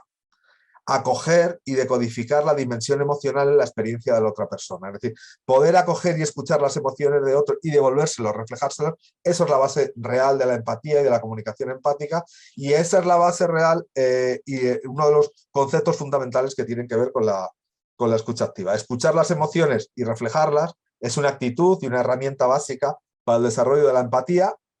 y consecuentemente del vínculo. Vamos a ver un poco cómo se refleja esto digamos, en el día a día, o de alguna manera en una intervención individual, que yo creo que va a ser mucho mejor que seguir teorizando sobre el asunto. Partiendo de este modelo teórico, va a ser, por tanto, necesario colocar a las personas mayores y su proyecto de vida en el centro de la intervención. Muchas veces va a ser la familia o miembros de ella, normalmente mujeres además, quienes van a demandar apoyo para el cuidado, información, o van a compartir sus preocupaciones o dificultades en relación a las personas mayores de su familia. En todo caso, los profesionales han de focalizar la intervención siempre en la persona mayor, puesto que estamos hablando de personas mayores que necesita ayuda, y colocarla en el centro de la intervención, incluso cuando es familiar, para que su voz se oiga, porque es digamos que la parte más frágil de toda la intervención, y no contribuir a la infantilización ni a la suplantación de roles que veíamos con más detalle en el último webinar, hablando de los hijos que nos convertimos o pretendemos convertirnos en padres de nuestros propios padres. Colocar a la persona mayor en el centro de la intervención va mucho más allá de la aplicación de las carteras de servicio, que normalmente suelen estar además centradas en la prestación. Este modelo tiene mucho más que ver con la lógica de colocar la situación por encima de la persona. Es decir, me refiero al de las carteras de servicio. Es decir, vienes, ¿qué es lo que te pasa? Tenemos esto. Si esto no te vale, lo siento, pues te ponemos en lista de espera, vamos a ver si te vale. Es decir, es cuando hablábamos de en vez de adaptar los modelos y las prestaciones a las personas, que las personas se adapten a las prestaciones, eso es justo lo contrario de cuando hablamos de la atención centrada a la persona. Colocar a la persona mayor en el centro organiza de alguna manera el punto de vista profesional y la gestión de los recursos técnicos y humanos. Exactamente igual que pasa en los casos de violencia de género cuando hablamos de personas mayores, donde el punto de vista de la violencia de género lo que nos ayuda es a organizar la intervención, que en muchos casos va a ser muy parecida, digamos, en las formas, a una intervención más estándar que tiene que ver con las intervenciones en el ámbito del cuidado, o, bueno, normalmente en el cuidado y en la dependencia. El concepto de acompañamiento es algo propio de la relación de ayuda. Técnicamente es fundamental el uso de la historia de vida y del genograma, como el genograma es, digamos, el árbol donde ponemos las relaciones de una persona en un sentido amplio, como recursos para establecer los objetivos del proyecto de vida, cuya gestión, no olvidemos, es lo que estamos acompañando. Los mapas experienciales y emocionales suponen la guía para el profesional y la profesional del camino, especialmente cuando existe deterioro cognitivo. En la historia de vida de cualquier persona, de nosotros y nosotros mismos, están escritos a través de los sucesos, los mapas de referencia, sobre las herramientas que esa persona ha utilizado a lo largo de su vida para resolver sus dificultades, para establecer los vínculos, el modo de vincularse, qué tipo de vínculos se establece y también para no hacerlo y por qué no lo ha hecho. En resumen, todos los elementos sobre los que se puede construir nuevos aspectos de su proyecto vital y también todas las dificultades que puede encontrar. Es por ello que dedicar tiempo a conocer bien la historia de una persona es una inversión en la intervención que siempre va a tener frutos. Sin embargo, en el proceso va a ser siempre importante que en función de la necesidad compartamos nosotros mismos algo de nuestra propia historia, porque ese elemento ayuda muchas veces a desarrollar el vínculo, es decir, mostrarnos como persona. Evidentemente ahí no está todo. A través de la escucha atenta del relato de vida, pues demostramos aceptación y sentirse aceptada en sus palabras y también en sus silencios, pues posibilitan en muchas ocasiones otro nivel de relación mucho más profunda con la persona a la que acompañamos. A mí personalmente combinar el relato de la historia de vida con el uso del genograma en un sentido amplio, como os decía, me permite visualizar de alguna manera y establecer los mapas relacionales de la persona con la que estoy trabajando cuando se trata de realizar una intervención a veces sobre todo el sistema familiar desde el lugar donde estoy trabajando, que es el acompañamiento en mi caso a personas mayores. En el proceso de intervención los tiempos van a jugar siempre un papel fundamental para construir vínculos sólidos. Es fundamental el manejo del timing. El tempo, de alguna manera, de las personas mayores es más lento que el de otras edades. En parte, se debe a la cantidad de experiencia vivida y en parte a la necesidad de organizarla de forma que tenga sentido y propósito. Acompañar ese proceso de escucha y de aceptación supone un espacio importante de trabajo y desarrollo de la autoestima para la persona mayor, para su capacidad y sensación de competencia y para la creación del vínculo de la intervención. Vamos a ver cómo esto, de alguna manera, el crisol de esta cuestión en un caso. Este es un caso real en el que yo trabajé. Las figuras pertenecen a las figuritas del pozo que veis a la derecha, creo, de vuestra pantalla. Pertenecen a un libro de Carlos Bermejo, altamente recomendable, sobre el tema de relación de ayuda, unos cuadernos que tiene él prácticos que a mí me han sido de muchísima utilidad en mi proceso formativo. Bueno, pues vamos a hablar del caso de Anselma. Anselma es una mujer de 90 años que convive, Anselma ya falleció, os tengo que contar, convive con su hijo Jorge, un soltero de unos 50 y tantos años. Bueno, pues una vecina preocupada por la situación en la casa se pone en contacto con los servicios sociales, interesándose por si se puede ayudar a Anselma, porque tiene 90 y tantos años, os digo, y lo está pasando muy mal. Se realiza una visita a domicilio por parte de servicios sociales y se comprueba su situación a través de la coordinación con los profesionales de salud, su situación sanitaria, descartándose que tenga ninguna patología, pues más allá de las propias artrosis y algo de dificultad del movimiento que tiene por la edad y la vida vivida. Ella en las primeras entrevistas lo único que solicita es dinero, es decir, que me den una ayuda porque yo no llego a fin de mes y porque así no podemos tirar y no podemos seguir viviendo mi hijo y yo. Pero se niega a aportar la documentación, ella entiende que pues, en razón de su edad se le tiene que dar una ayuda y se niega a cualquier otra intervención o gestión de servicios de apoyo que suponga algo así, entendemos en ese primer momento, como una intromisión en su vida. Está como muy blindada en su situación. Bueno, a partir de ahí empezamos a trabajar con ella. Perdón. Sí. En este caso, podríamos haber cerrado la intervención pues por el rechazo de la misma, por no haber reunido los requisitos.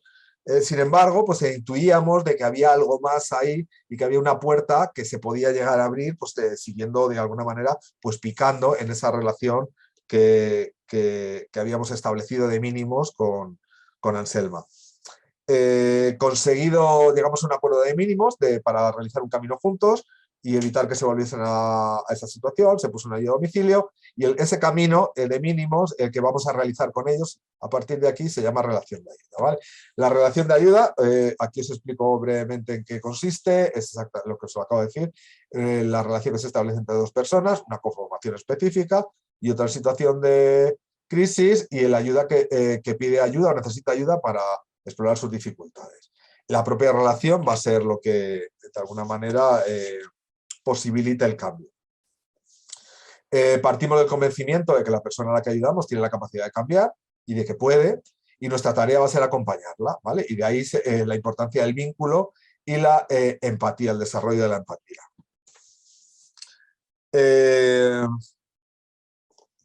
Me he ido muy corriendo y ahora... Vale, sí. Sí. Un segundo.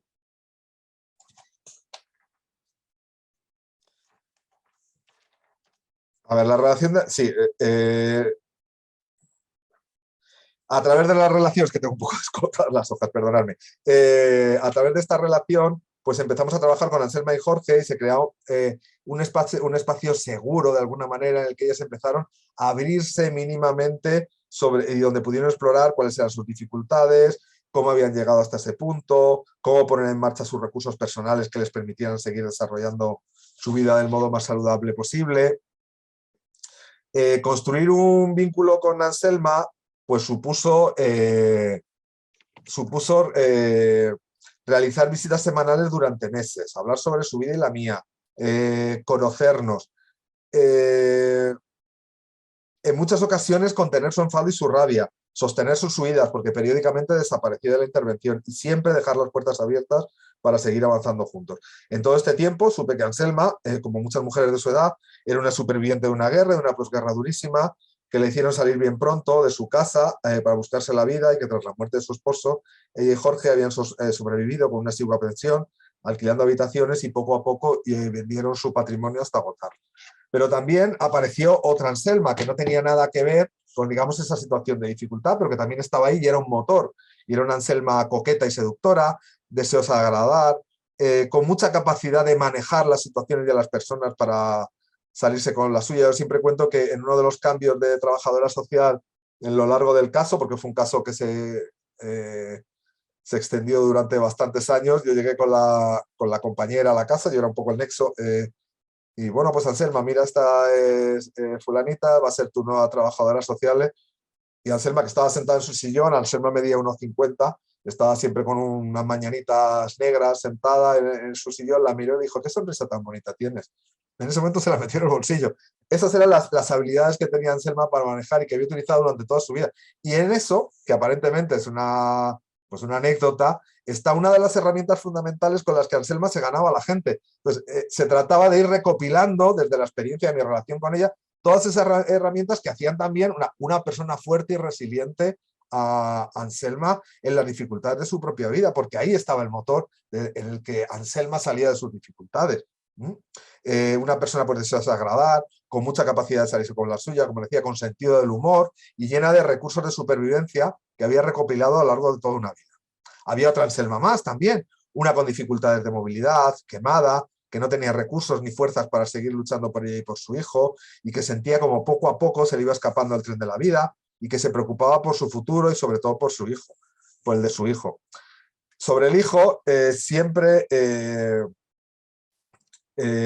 pensamos que era una persona homosexual, que no había salido del armario, tenía muchísimas dificultades de relación, su hijo Jorge estaba lleno de rabia y de miedo, rabia por no poder hacer nada por su madre, tenía un vínculo estrechísimo, un poco enfermizo incluso con su madre, por ser dependiente de ella y sus recursos, y miedo a ser cuestionado por otros, qué has hecho con su vida, si le preguntaran si era homosexual por ser tan mayor y vivir con su madre, y a su propio futuro cuando su madre faltara. El vínculo que fuimos desarrollando poco a poco permitió que aceptase que ella sola no iba a poder salir de ese atolladero como había hecho hasta entonces, y poco a poco ir definiendo que la ayuda que necesitaba para solucionar el presente y preparar el futuro. Aceptó que los papeleos no eran una intromisión, ni un síntoma de desconfianza nuestra, sino los trámites inevitables, por otro lado, para asegurar que la ayuda llega a quien la necesita. Ayudamos a Jorge, porque era la persona importante para Anselma, a poner en palabras sus dudas y sus temores, a sentirse aceptado, y reconocimos su papel central en el cuidado y en el bienestar de su madre. Juntos, poquito a poco, fuimos construyendo todos los recursos que necesitaba para estar en casa con cierto confort, ayuda a domicilio, teleasistencia, trámites de dependencia, gestiones con los suministros, las tasas, reconstruir sus redes personales y vecinales, temas con Hacienda que tenían pendientes, y poco a poco fuimos creando una red de recursos para los necesarios para su bienestar, permaneciendo en el domicilio, cuando a lo mejor lo fácil hubiera sido plantear un tema de un ingreso en residencia. Aprendiendo a respetar, tanto la trabajadora social como yo mismo, sus tiempos, sus dudas, sus enfados, sus escapadas, como fruto de algo que tenía que ver con su historia personal, y a la vez cuestionarnos también, como profesionales y como personas, nuestros tiempos y nuestras propias dificultades. Cuando sus huidas nos descolocaban, cuando era que sí y a la semana siguiente le íbamos a ver y ya era que no, pues todas esas cosas también fue un proceso de cuestionamiento nuestro, nuestra propia paciencia, nuestro salirnos de nuestro propio ombligo, por decirlo de alguna manera, para ponernos en los zapatos de Aurelia e irla acompañando poquito a poco. Cuando finalmente entendimos que Anselma y Jorge no solo habían superado sus dificultades, sino que ya disponían de herramientas y recursos para el futuro, pues damos de baja el caso y dejamos las puertas abiertas, es decir, se produce una salida. Poco después se le diagnostica a Jorge una enfermedad en estado terminal y retomamos la intervención, para acompañar a Anselma y al propio Jorge en su despedida, y tras el fallecimiento de este, Anselma en el duelo y en los trámites posteriores. Y yo lo que me pregunto cuando hablamos de este modelo de acompañamiento, ¿y cuál es la diferencia entre esto y otra manera de hacer las cosas? Pues yo simplemente pregunto, ¿os imagináis cómo hubiera sido la muerte de Jorge para Anselma si no tuviera todo ese paracaídas que habíamos estado construyendo durante mucho tiempo? Pues esa es la cuestión, esa es la respuesta a esta manera de trabajar o a esta metodología de trabajo. Prácticamente hasta su fallecimiento, Anselma vivió en su casa, apoyada por sus vecinas, que la visitaban de modo organizado para que no se sobrecargaran, porque era una relación muy intensa, y Anselma era una mujer muy intensa y que podía llegar a quemar a las personas, y sabían a quién tenían que acudir, es decir, que su red de apoyo informal no sintieran que tenían toda la responsabilidad, sino que tenían un colchón detrás, que éramos, en este caso, los servicios sociales, para poderles ayudar si algo se les asustaba o les preocupaba. Salía a pasear con la auxiliar de la ayuda a domicilio en una silla de ruedas, siempre se resistió hasta el último momento a un servicio de apoyo por voluntariado, tuvo asegurada su supervivencia, retomó el contacto perdido con la familia inglesa de su esposo, familia a la raíz de la muerte de su hijo, y además fue acompañada y cuidada por ellos hasta el final de su vida. Su familia estuvo asesorada en todo momento, informada para facilitar el vínculo y la relación con Anselma, tan necesarios para su bienestar. Anselma no se volvió a sentir sola o no sola de aquella manera, y aunque desde luego echaba de menos a su hijo cada día, fue capaz de disfrutar de su vida, y siempre supo que si nos necesitaba podía contar con nuestro apoyo. Poco a poco, por cerrar un poco la historia del caso, el deterioro cognitivo fue disminuyendo las posibilidades de permanencia en el domicilio, y aunque apuramos todos los servicios para la permanencia en el domicilio, finalmente facilitamos con nuestro trabajo el ingreso en residencia y el contacto en la residencia con sus familiares ingleses, mediando con la institución. Hasta el fallecimiento de Anselma, que fue pues, aproximadamente un año después del ingreso en residencia. El contacto y la dificultad del contacto personal con otras personas que sufren, de alguna manera nos dejan heridos, es lo que Bermejo llama el sanador herido, a los profesionales, pero también nos hacen crecer. La herida es el contacto con la dificultad y lo que supone de reflejar eso en nuestras propias dificultades. Y por otro lado, es importantísimo el trabajo de equipo, porque ese es el lugar donde los y las profesionales de alguna manera restañamos y ponemos en común esas heridas. Este tipo de trabajo solamente es posible con trabajo en equipo, con objetivos y metodologías comunes, porque además ese es el lugar del vínculo seguro para el profesional de la ayuda. El lugar de la ayuda para el que ayuda es el equipo de trabajo.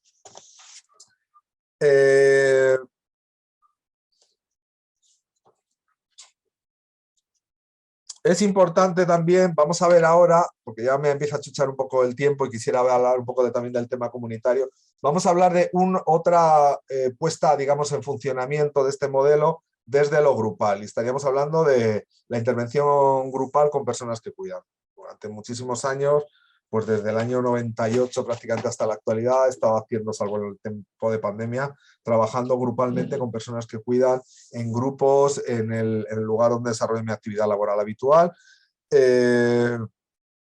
Lo importante de los grupos, de la herramienta como tal, es que, pues, como os pongo aquí en la diapo, se llega a más personas con los mismos recursos, es un encuentro entre iguales, que trasciende de alguna manera la relación clásica de ayuda, se realizan aprendizajes mucho más ricos que en el ámbito individual, porque son mucho más variados, y además es que el campo grupal, como dicen los psicoanalistas, fomenta la creación de redes sociales de apoyo en una situación que por sí misma, como es el cuidado, y más un cuidado feminizado, reduce la red social. Sentirse parte de un grupo de iguales, además, constituye una poderosa herramienta para la salud mental. En este tipo de grupos, las personas que participan suelen definir su situación como de atrapamiento en el cuidado. Es decir, las tareas del cuidado, que hablábamos el otro día, les atrapan y se sienten de alguna manera como un hámster dando vueltas en una bola.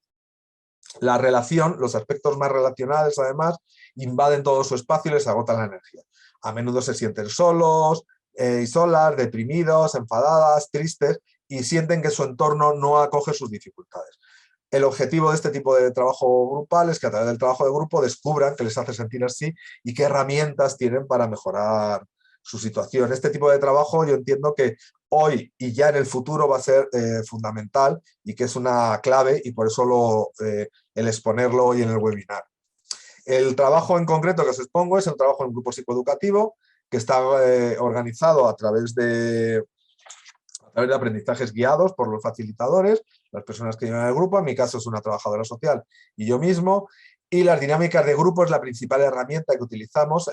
durante el desarrollo del grupo. Son un recurso educativo cuya finalidad es que el aprendizaje sea lo más vivencial. Es decir, son juegos que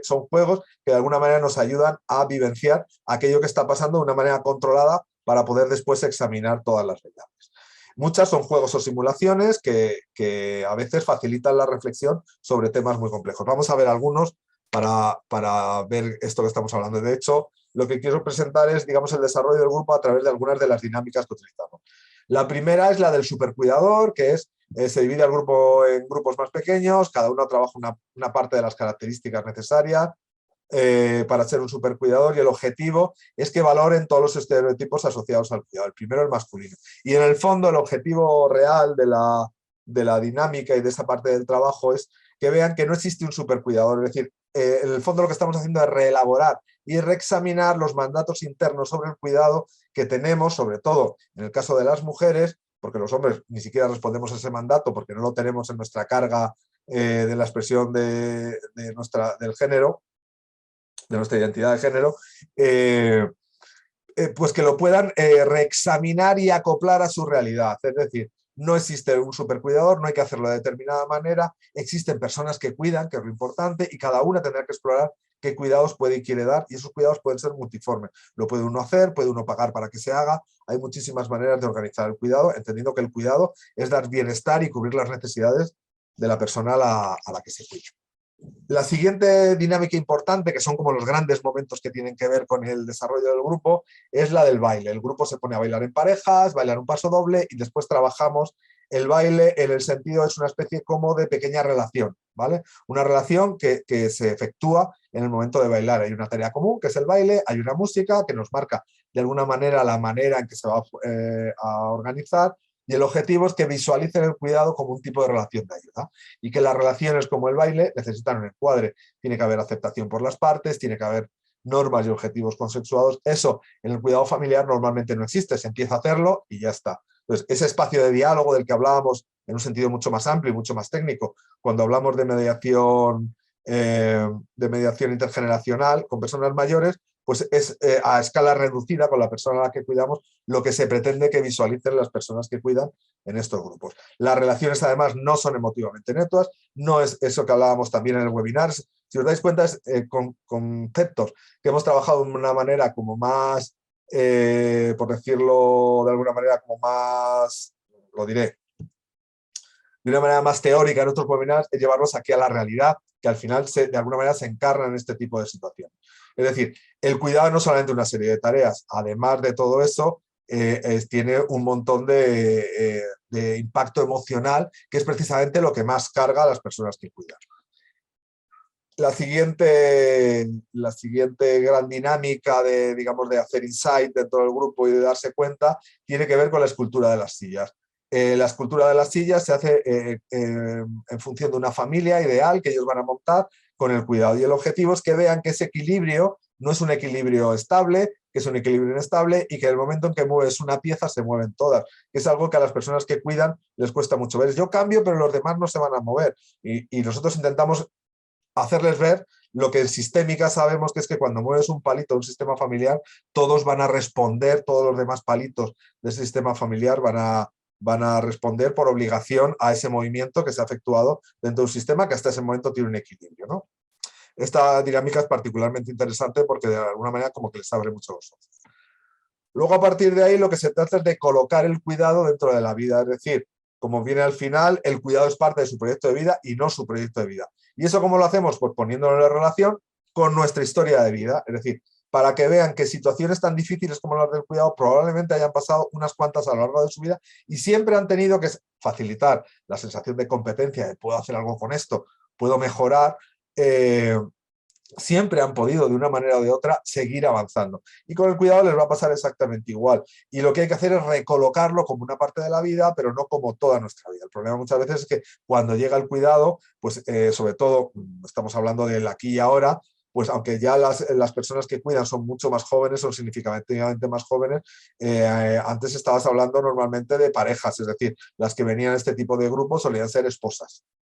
Ahora ya vienen muchas hijas, algunos hijos y cada vez más gente, más boomers. Que, esa entrada tan dificultosa al cuidado que nos está suponiendo a las personas que pertenecemos a esta generación y que nuestras coordenadas son diferentes a las de nuestros padres. Una vez que, digamos, hemos ordenado toda la superestructura del cuidado y le hemos dado un sentido y lo hemos cuestionado y cada uno se lo ha cuestionado en su propia vida, tenemos otra parte que tiene que ver con el manejo de habilidades sociales, es decir, herramientas, igual que hablamos de relación de ayuda para profesionales o el modelo de la ACP, pues para ellos. Ahí hablamos de habilidades sociales. Entonces, lo de la boda en Asturias es un juego que hacemos de una pareja que tiene que ir, como os pone aquí, a una boda en Asturias y le pide a su hermana que se haga cargo. Entonces, ahí trabajamos las dificultades que tienen que ver, a veces incluso con la expresión de la identidad de género en mujeres desde el cuidado y desde la autoestima que da, con el dejar que otros hagan aquello que yo hago si no lo hacen exactamente como yo digo que se tiene que hacer. Entonces, porque a veces eso boicotea, a veces el pedir ayuda y el gestionar esa ayuda, aceptar la ayuda tal y como viene. De alguna manera es abrir espacios de diálogo y de mediación entre diversos elementos del sistema familiar que de alguna manera están condenados a entenderse sobre todo desde una posición de necesidad absoluta como es el de la persona que está cuidando y necesita ciertos apoyos del resto de personas del sistema familiar. Por último, una vez que nos hemos mirado y requete mirado, digamos, los protagonistas del cuidado, en el sentido de quién efectúa el cuidado, es el momento de ver a la persona con la que estamos bailando. Si no hubiéramos hecho todo ese camino, no podríamos mirar a la persona a la que cuidamos como la vamos a mirar ahora, a partir de este momento, con este ejercicio que es el del paseo de ciego. El objetivo es que a través de un paseo de ciego, en el que todos van a ser ciegos y lazarillos, analicen cómo se siente una persona que está en situación de dependencia y que entienda las dificultades. Y a partir de ahí, luego ya empezamos a hablar de deterioro cognitivo, empezamos a ver cosas como cómo comunicarse con personas con deterioro cognitivo, cómo manejar determinado tipo de situaciones desde lo concreto, pero para eso primero se tienen que haber hecho cargo de lo que supone esto para probar sus padres y madres, hablando de una manera general, o sus esposos o esposas, y que entiendan las dificultades y la rabia que da al estar en manos de otro, la incertidumbre que eso genera, pues todas estas cuestiones. Y por último, despedir el grupo y cerrarlo, realizar una evaluación con el grupo y del grupo y ofrecerles medios de contacto para que haya un seguimiento en esa relación. Y sobre todo que se vayan con la idea que es que ahora ellos llegan solos al grupo y se van acompañados. Y eso yo creo que es súper importante en todo el proceso, además de todas estas cuestiones que os he estado contando de una manera muy rápida y muy sucinta. Ya para terminar, quisiera hablar de la intervención comunitaria. Dentro de este modelo en el que estamos hablando, el ámbito comunitario está cobrando cada vez mayor importancia en relación al paradigma de la sociedad de los cuidados. En un mundo globalizado, atender a las necesidades de un segmento de la población únicamente desde un ámbito, pues carece de sentido.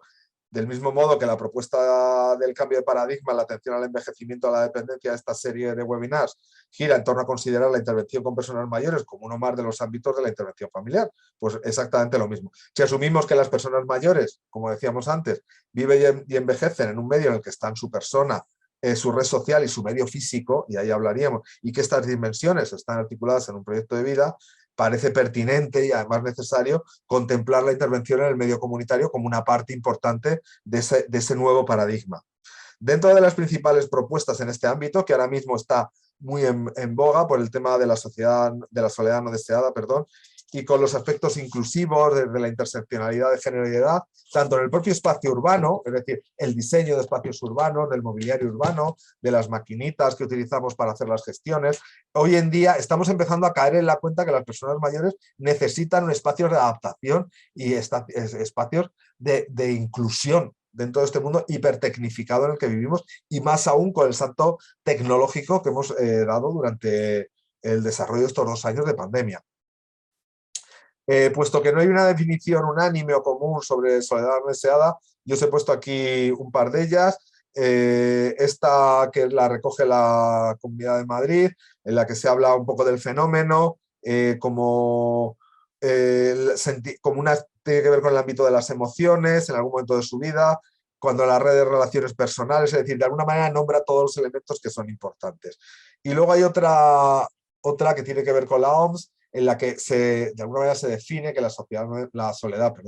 no deseada es uno de los mayores riesgos para el deterioro de la salud de las personas y un factor determinante que favorece su entrada en riesgo la situación de dependencia. ¿Cuáles serían los objetivos a nivel comunitario entonces de la intervención? Pues sería, en primer lugar, prevenir las situaciones de soledad,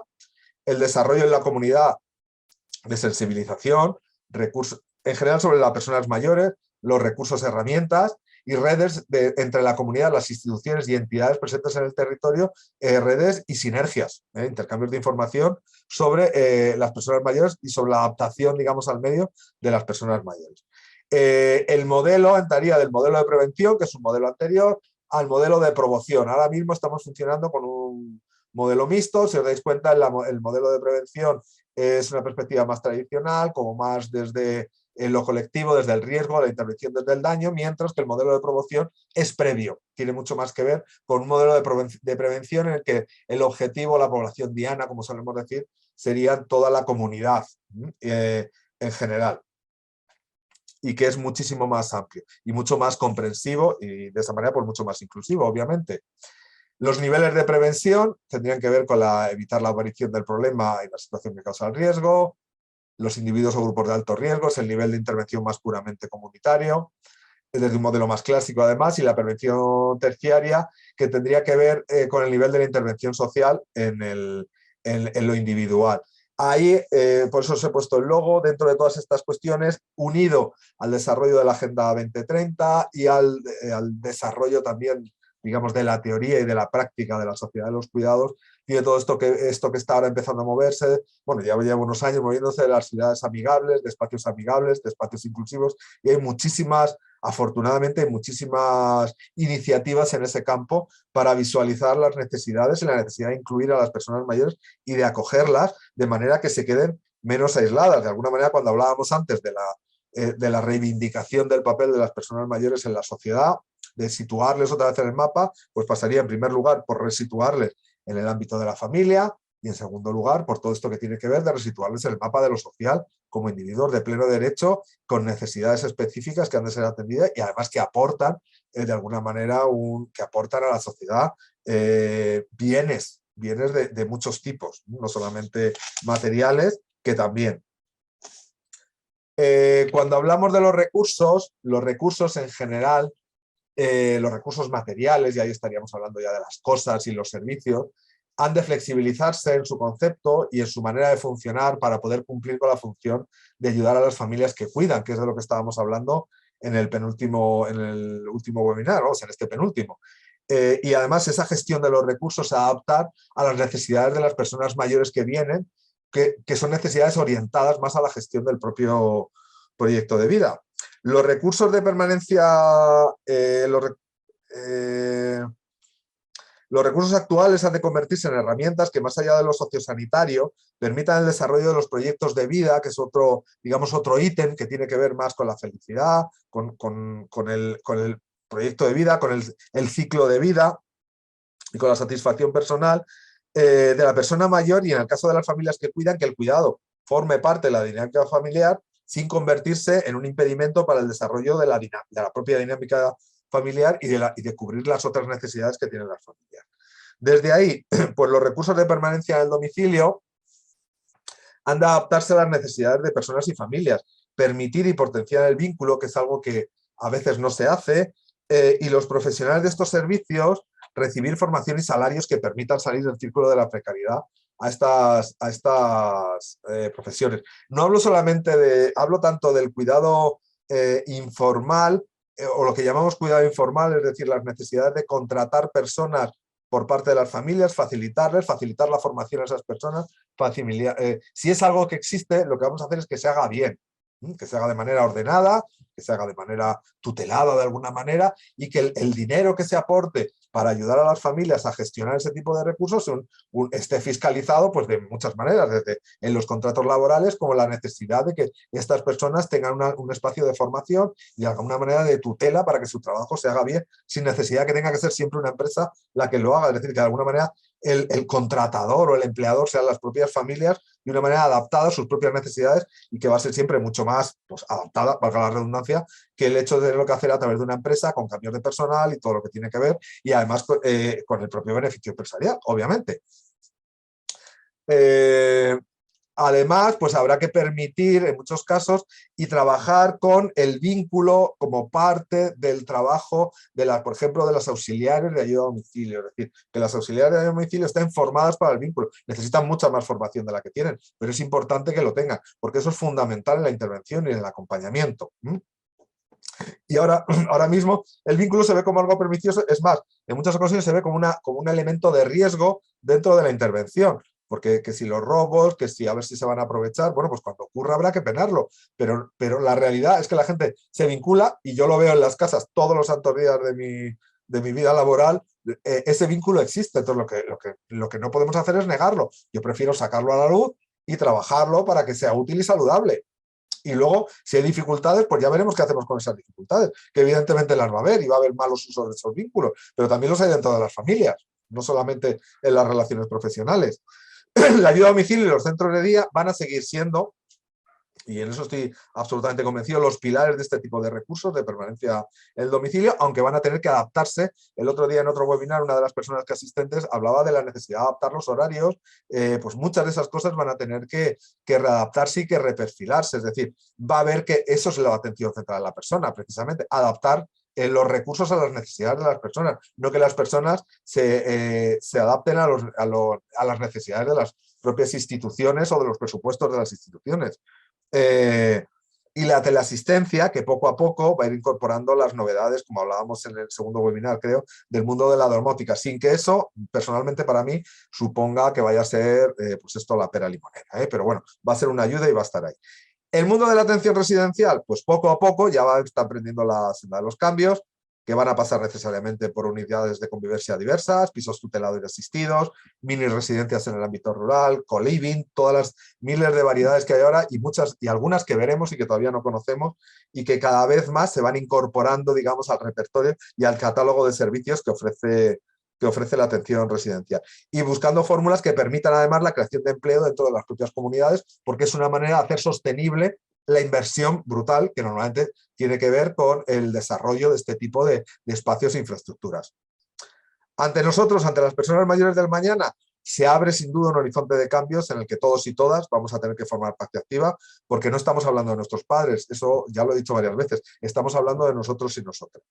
Y por último, ya para cerrar, los recursos profesionales, y estamos hablando de nuevos perfiles profesionales y de nuevas competencias y nuevos desarrollos dentro de perfiles ya existentes, que van a ser uno de los elementos básicos de desarrollo también de la intervención, de este nuevo paradigma de intervención. Vamos necesariamente hacia un nuevo modelo de coordinación sociosanitaria con encuentros entre profesionales de forma no delegada, valorando esos encuentros de coordinación como algo útil y práctico, no como algo que nos quita tiempo del trabajo, para trabajar de forma conjunta los abordajes y teniendo en cuenta a todos los profesionales desde el modelo de gestión de casos. La evolución de los perfiles profesionales se va a centrar en el modelo se va a fijar el modelo de atención centrado en las personas, porque así además lo vamos a demandar. Nuestro proyecto de vida, el acompañamiento, el counseling, que dicen en los países anglófonos, y que va a desbordar de alguna manera el modelo tradicional burocratizado y centrado en las prestaciones y en la gestión de la demanda y de las propias prestaciones. Perfiles profesionales como la educación social con personas mayores, la psicoterapia con personas mayores, la mediación con personas mayores. Todos estos perfiles profesionales pues están empezando a despuntar y cada vez van a ser más necesarios, porque además yo creo que, hablando en puros términos económicos, pues van a garantizar de alguna manera la sostenibilidad del sistema en el que estamos y sobre todo al que vamos. Y muchísimas gracias, me he pasado hoy un poquito más, hoy ha sido buena Maya y no me he avisado, pero sé que me he pasado cuarto de hora, abrimos debate y muchísimas gracias a todos y a todas por participar, por acompañarnos. Para mí ha sido un placer y no os entretengo más para que podáis hablar. Voy a dejar de compartir pantalla y nos ponemos. Bueno, no te preocupes, Jesús, que creo que está muy interesante. Es el último webinar, así que has hecho un estupendísimo resumen, además, de todo lo que habíamos estado viendo y yo creo que valía la pena. Este leve retraso, bueno, vamos con las preguntas, si te parece. Voy a empezar con las que nos han hecho por preguntas y respuestas. Verónica nos pregunta cómo poder combinar un cuidado familiar con un cuidado profesional en el domicilio de la persona cuidada para favorecer el descanso, respiro de las personas cuidadoras. Pues eso tiene que ver en muchas ocasiones con la necesaria flexibilización del sistema de las prestaciones de apoyo. Quiero decir, ahora mismo, por ejemplo, la ayuda a domicilio, salvo casos muy específicos, no se presta en domingo. Los centros de día, la actividad de los centros de día suele ser de lunes a viernes y el fin de semana no. Los horarios de las rutas, de las estancias en el centro de día, pues muchas cuestiones de estas van a tener que irse flexibilizando, sobre todo teniendo en cuenta, a ver, que en una negociación como la que nos traemos entre manos las familias y los individuos, también digamos que somos una generación abocada al aprendizaje y la frustración de tener de que el cuidado tiene una parte de esfuerzo y de sacrificio y de darse al otro que tenemos que aprender y desarrollar de alguna manera, y que yo no sé si estamos como generacionalmente preparados, estoy hablando en términos generales, pero desde luego los recursos tienen que evolucionar para que las familias puedan cuidar en casa. Cuando hablamos de la gran dependencia, que a lo mejor es a lo que se refería la compañera, pues va a ser mucho más complicado porque, claro, hay una parte de la gran dependencia que es muy difícil atenderla en casa y que los recursos que hay que movilizar, digamos, en un nivel como más ambulatorio, por utilizar la jerga médica para poder atenderla, es mucho más complicado y a veces la mejor solución puede que llegue a ser el ingreso en una institución, quiero decir, la institucionalización en una residencia. Pero bueno, en cualquier caso yo creo que es algo que se puede, que desde luego hay campo ahí para coser ambas cosas. Vale, María nos pregunta si conoces alguna experiencia de intervención centrada en la persona en el medio rural. Creo que esta pregunta es muy interesante. Trabajando en la comunidad en su conjunto. Se habla ahora mucho del medio rural, de cómo atender las necesidades en el medio rural. Sí, con el tema de la España vaciada, a ver, yo como experiencias concretas que le puedo decir, pues mira en tal sitio, no, pero estoy seguro que si se mete en la página de Fundación Pilares va a encontrar alguna, porque sí que se están haciendo. Hoy he leído, pues no, ayer, perdón, me metí en LinkedIn para colgar el cartelito del webinar en mi perfil y en el muro, que esto como el LinkedIn se ha convertido en una especie de Facebook evolucionado para profesionales, en mi muro salía una experiencia de una residencia, creo que era en Estella, donde habían hecho al lado de la residencia, habían construido una serie de bungalows para personas que no tenían, digamos, que no estaban en una situación de dependencia, pero que consideraban o que decidían que era mejor estar convivir en un espacio donde tuvieran una serie de atenciones y prestaciones de apoyo que les sirvieran. En el mundo de lo rural yo creo que mucho del desarrollo va a pasar por ahí. Es decir, las experiencias que conozco, incluso desde un modelo más tradicional, de mini residencias en los pueblos, donde empezaron esas mini residencias a colocarse fuera de los pueblos y cada vez más van ocupando más el espacio del centro del pueblo, me parece que es el espacio donde de verdad hay una simbiosis, donde los señores y señoras, si lo que les gusta tiene un cachito de tierra y les gusta salir a la huerta un rato, es estar un rato en la huerta y luego volver a comer a la residencia y luego ir al centro de mayores a echar la partida y volver por la noche. Yo creo que ese tipo de espacios en los que por un lado está como la atención residencial, como el espacio de vida, por decirlo de alguna manera, y con una serie de soportes que pueden ir incrementándose en función de la necesidad, que por ahí va el futuro. Y yo creo que hay alguna experiencia ya de ese tipo, desde la atención centrada en la persona, porque es ahora mismo, digamos, el lugar de la mirada de moda sobre este tema. Sí, qué interesante.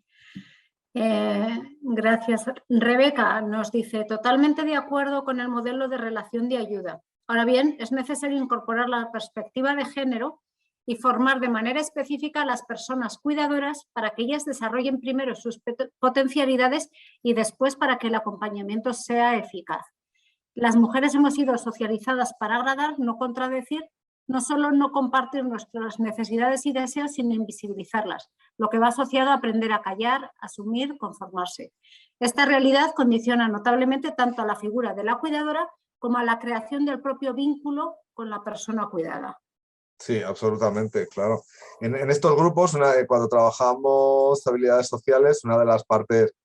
que en concreto costaban más era el tema de decir que no. Eso lleva,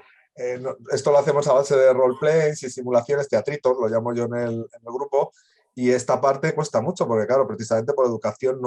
las mujeres no han sido socializadas en el no. Es decir, la relación de ayuda, cuando yo hablo de relación de ayuda, hablo desde un lugar como más, digamos, profesionalizado. En las relaciones de ayuda en el ámbito informal, evidentemente tiene que haber un trabajo personal de la persona que ayuda, porque tampoco, es decir, lo que no podemos hacer es potenciar aquellas partes más costosas y más patológicas de alguna manera, que tienen que ver con la expresión de género, de la identidad de género de las mujeres. El estar, de alguna manera, darse a los otros sin medida, todas esas cuestiones no se pueden potenciar. Obviamente hay que aprender a poner límites. Es una parte fundamental, porque además, si no, podremos ayudar mucho, pero no es una relación de ayuda al final, porque lo que vamos a hacer es quemarnos en ella. Entonces, de alguna manera eso va a explotar. Sí, y relacionado con esto también Rebeca nos menciona los autocuidados, que son muy importantes, pero también muy difíciles, que dice que le parece a mí también una actividad fundamental, pero que está muy relacionada con el poder adquisitivo, que si es una mujer migrante, trabaja en precario muchas horas, pues al final lo último que dejamos en general es el autocuidado, porque tienes otras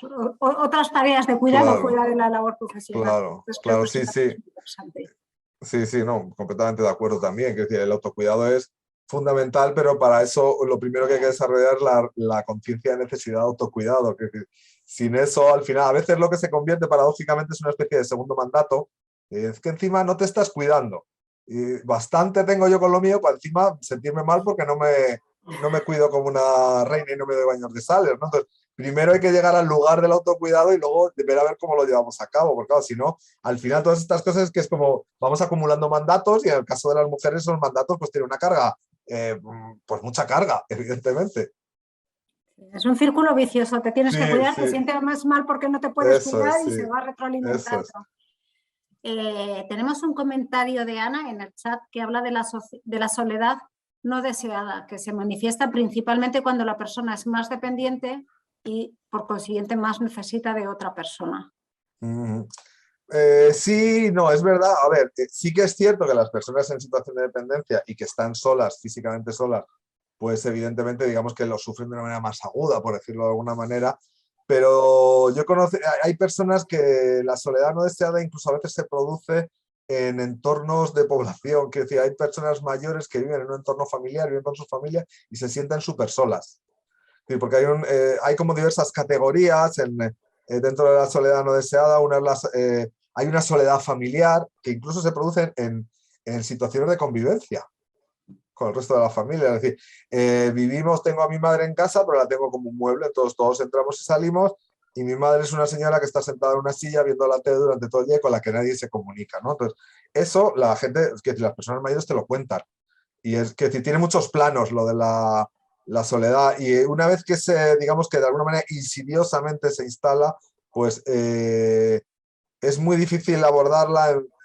y más en un contexto porque claro, estás cuestionando a la familia, y en fin, se hace complicado, pero por eso digo que estoy en parte de acuerdo, en parte sí, en parte no. Es verdad que en una situación de dependencia, pues evidentemente la soledad, sobre todo es que los recursos para poder abordarla, los recursos personales se limitan. por la propia situación de dependencia, ¿no? Eso sí que está claro. Pero está más visibilizada por lo que dices, Claro. que también hay una soledad no deseada que está invisibilizada Sí, sí. dentro de... Muy bien, nos comentan, a ver, Montserrat, sobre el tema de los centros abiertos rurales, que lo que tienen que hacer es ofrecer espacios destinados para sus propios encuentros y sus actividades de ocio, precisamente para eso, para paliar la sociedad no deseada. Y Héctor nos comenta que para romper la inercia que responsabiliza a las mujeres del cuidado, feminizándolo, hay que visibilizar la problemática. Creo que eso ya hay campañas, ya está se habla mucho en ámbitos incluso de administración pública, de cómo involucrar a los hombres en los cuidados, que como decías va a ser fundamental a medida que la población va envejeciendo y no os va a quedar otro remedio. Absolutamente, sí, sí. Es que además que tiene que ver, claro, esto tiene que ver a veces con la construcción, siempre hablamos de la, digamos, de la expresión de género, de la identidad de género femenina, pero también está la expresión de género masculina y esa tiene que cambiar también. Es decir, si legislativamente, por eso siempre en los webinars he estado diciendo, o he repetido en muchas ocasiones, como que las personas vamos siempre como a remolque de, a veces, quiero decir, las leyes van por delante de las personas y eso pasa con el tema de la dependencia y con estas cosas igual, quiero decir, es posible, y queda mucho camino legislativo por hacer, que no estoy poniendo medallas a nadie, pero es posible que haya instrumentos para, digamos, para conciliar para los hombres y los hombres no los utilicemos. Y eso tiene que ver con nuestra construcción como hombres, con nuestro ser hombres. ¿Qué es ser hombre y qué supone nuestra hombría utilizar esas herramientas o no? Porque muchos nos refugiamos, no, es que en mi empresa si yo digo eso me cortan la cabeza. Ya, pero a tu mujer ya se la han cortado. Entonces, quiero decir, a la cabeza nos la cortan a todos, porque el mundo de la empresa es implacable en muchas ocasiones, porque ahí se está lo que se está a trabajar. Entonces, si existen esos instrumentos, esos riesgos los tenemos que tomar hombres y mujeres. La cuestión es que mientras que las mujeres, digamos, los apoyos a la conciliación, de alguna manera son apoyos al desempeño de algo que está en su ser mujer, esos para los hombres suponen algo que no está en nuestro ser hombre. Y tenemos que incorporarlo. Y esa es la revisión pendiente y ese es el cuestionamiento. Trabajar las nuevas masculinidades. Eso es, las famosas nuevas masculinidades. El chip y... Eso es, sí, sí. A ver si a través de la educación poco a poco se va consiguiendo. Pues no tenemos más preguntas, Jesús, son casi las 7, así que fenomenal. Quiero agradecerte mucho, sé que has puesto mucho tiempo, mucho esfuerzo, mucho cariño en preparar toda esta información y todos estos webinars. Creo que han sido muy interesantes, de hecho, bueno, la gente nos lo está diciendo por el chat, nos lo han dicho a lo largo de esta serie y creo que es muy interesante cómo a través de estos 4 webinars has ido desgranando distintos aspectos y visibilizando sobre todo, ¿no?, las necesidades que tenemos. Gracias también a las personas que habéis asistido, a los que nos habéis, solo habéis estado en este último, en algunos están todos, como ya han dicho las compañeras por el chat, en el canal de YouTube y esperamos en septiembre sacar un documento, ¿verdad? Septiembre, sí, bueno, dejémoslo en el último cuatrimestre del año. Eso, porque a mí si me dice septiembre ya me tiemblo las canillas. Un pequeño documento que os haremos llegar en el que, bueno, vamos a profundizar un poquito más o al menos en otro formato en todo esto que nos ha estado contando Jesús. Así que muchísimas gracias, Jesús, y muchas gracias a todas y a todos.